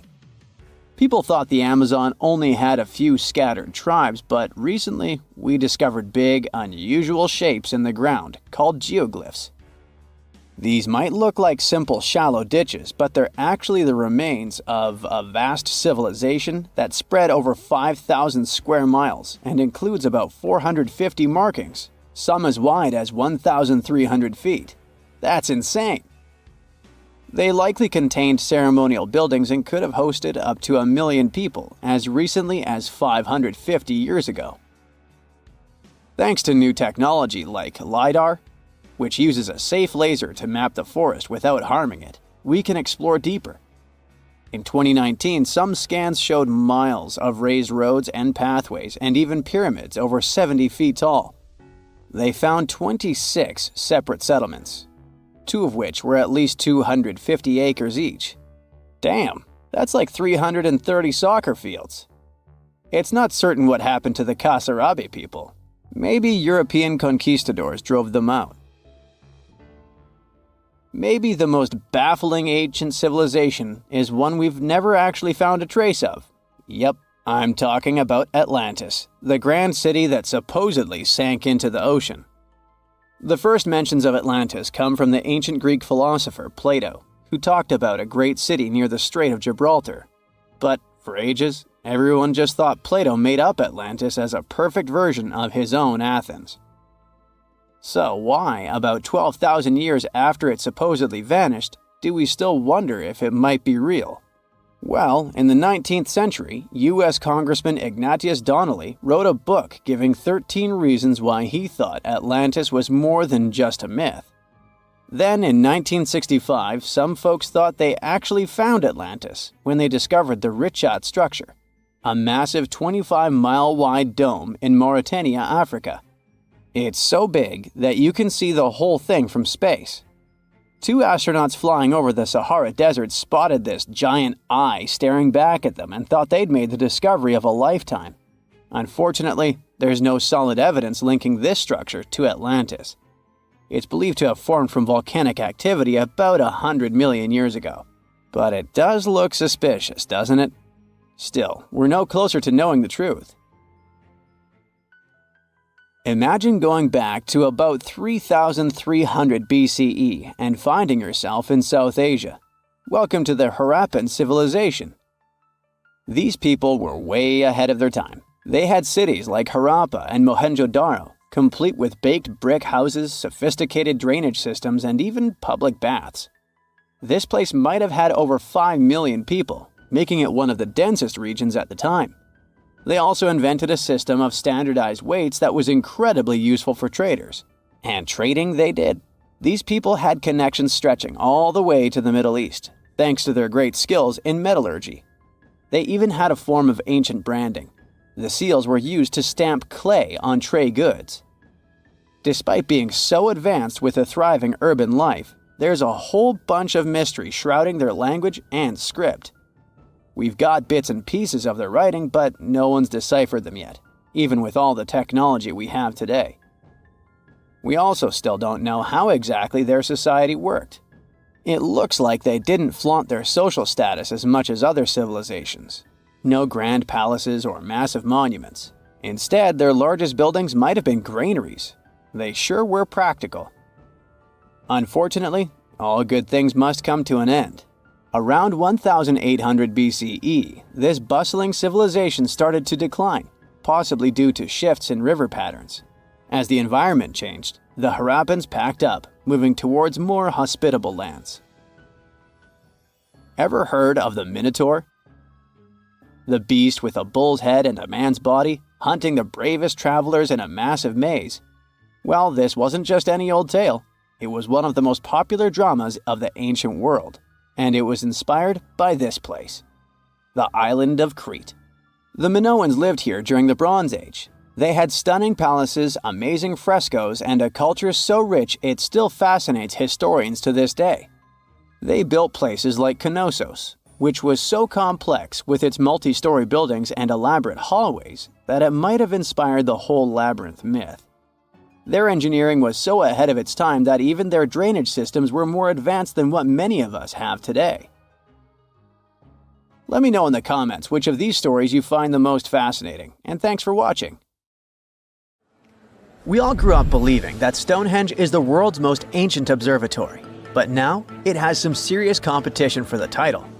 Nabta Playa was built more than 2,000 miles away in southern Egypt and thousands of years before Stonehenge and even the pyramids of Giza. In 1973, a Bedouin guide stumbled upon a strange group of huge stone formations while crossing the Sahara Desert. He led American archaeologist Fred Wendorf to the site, located about 60 miles from the Nile. Wendorf's friend and colleague claims the team found the stones while stopping for a bathroom break in the desert. Either way, what they found changed history. At first, Wendorf thought the stone structures were just natural formations. But then it hit him. This area was once a lake, meaning no natural rocks should even be there.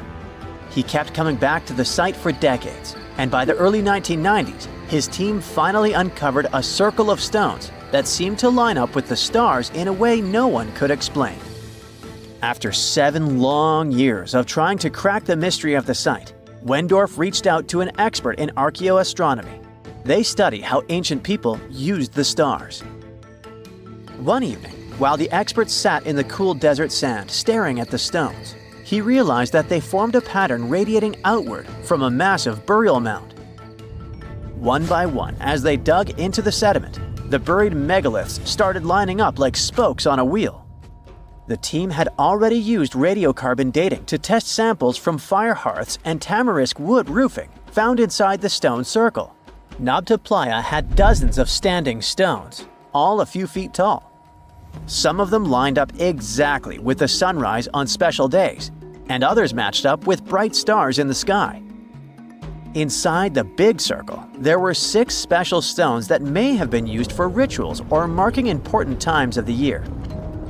Around them, 29 standing stones might have worked like a simple calendar to help people know when it was time for something important, like the summer solstice, the longest day of the year. When the sun rose in just the right spot, it was a sign that the rainy season was coming. The stone circle once aligned with the brightest stars in the northern sky: Arcturus, Sirius, and Alpha Centauri. Some stones even pointed to the constellation Orion. By tracing Arcturus's movement across the sky, they figured out that it matched perfectly with the circle around 4800 BCE. That means it was the oldest astronomical site ever discovered. And the people of Nabta Playa may have been watching the stars thousands of years before telescopes were even invented. It looks like it had a huge meaning for people living and traveling through the desert. Over 10,000 years ago, the long, cold, and dry ice age that lasted for tens of thousands of years was finally fading away. Northern Africa got massive monsoons and rains that filled up seasonal lakes. So, parts of the desert turned into short-lived oases. For the nomadic people who roamed this harsh land, these summer rains were everything. Their entire way of life revolved around cattle. When archaeologists opened the central tomb at Nabta Playa, they dug up cattle bones and even a massive rock carved into the shape of a cow. The people who built it used the stars to guide them and find hidden watering holes like Nabta Playa, which likely held water for about 4 months a year, starting with the summer monsoons. But there was no North Star back then, so instead they navigated using bright stars and the way the sky seemed to spin in circles above them. When the lakes were full, the standing stones would be partly submerged, and from the western shore, you would see the reflection of the stars on the dark water. Nabta Playa is way less famous than Stonehenge, perhaps because its stones were buried and the famous site in England was open to visitors for thousands of years. Sadly, when Nabta Playa did become famous, some tourists ruined parts of it by moving stones around, which messed up the ancient star alignments. To protect it, the authorities moved everything to a museum where people can see the stones and the carved cow statue without damaging them. The Egyptian observatory isn't the only construction similar to Stonehenge. It has versions that were used for different purposes, from Germany and France to the US and the Andes in northern Peru. This last one is actually one of the oldest big structures ever built in this region. The circular plaza is made of two giant stone walls arranged in a ring. It was likely used for ceremonies and gatherings. Scientists have carbon dated it to be about 4,750 years old, which means it was built before the Great Pyramids of Egypt and Stonehenge.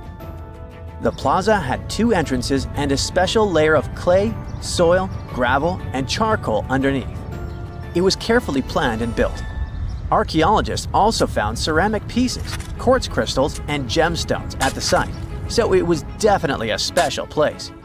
People visited it for centuries, but at some point it was sealed off, probably because of changing beliefs and traditions. The most recent discovery was the remains of a large timber circle roughly the same age and with parallels to Stonehenge, all the way up in Denmark. This open-air structure was likely part of a special area where prehistoric people from the late Neolithic and early Bronze Age gathered for rituals and ceremonies. The circle was made up of 45 giant wooden posts, forming a huge ring about 100 feet wide. The wood is gone now, but scientists believe tall timbers once stood in the holes and created an impressive wood henge. No one knows exactly what these circles were used for, but archaeologists have found animal bones and food remains at similar sites. So people probably used to gather there for feasts and rituals. In 2024, scientists found two ancient stone circles from the Neolithic period in Dartmoor National Park in England. Some archaeologists believe they might form a sacred ark. Many of Dartmoor's stone structures were built in a curved shape on the high ground in the center of the area. A long time ago, Dartmoor was covered in forests, so people may have used the high ground as important markers. One of the newly found circles fits inside this ark, but the other one is outside of it, to the north. This could have been an entrance point into the ark. There's also a raised bank of earth near the stones, which looks similar to other famous Neolithic sites, like the Ring of Brodgar in Scotland and Stonehenge itself. This means the people who built these circles may have visited Stonehenge or been inspired by it. Archaeologists in Oman found ancient stone monuments called tralith, which got the nickname Arabian Stonehenge. They were finished about 2,000 years ago, but no one knows for sure who built them or why. Scientists also found stone hand axes that are incredibly old, between 300,000 and 1.3 million years old, from the time when the first humans left Africa. At another site in central Oman, archaeologists discovered a Neolithic tomb from around 5,000 to 4,600 BCE. There are two chambers with the bones of dozens of people inside beneath a giant megalithic structure. Nearby, they also discovered rock carvings that were made by people who lived in the area. And then there is another Stonehenge look-alike, this time in Saudi Arabia, that was used as an apartment complex thousands of years ago. Archaeologists discovered a total of 345 stone circles by looking at aerial photos of a lava field. Each circle is between 13 to 26 feet and has at least one large standing stone in the middle. These structures still have remains of stone walls and doorways. Stone circles like Stonehenge are often linked to ceremonies and rituals, but scientists say that many early houses were actually built in round shapes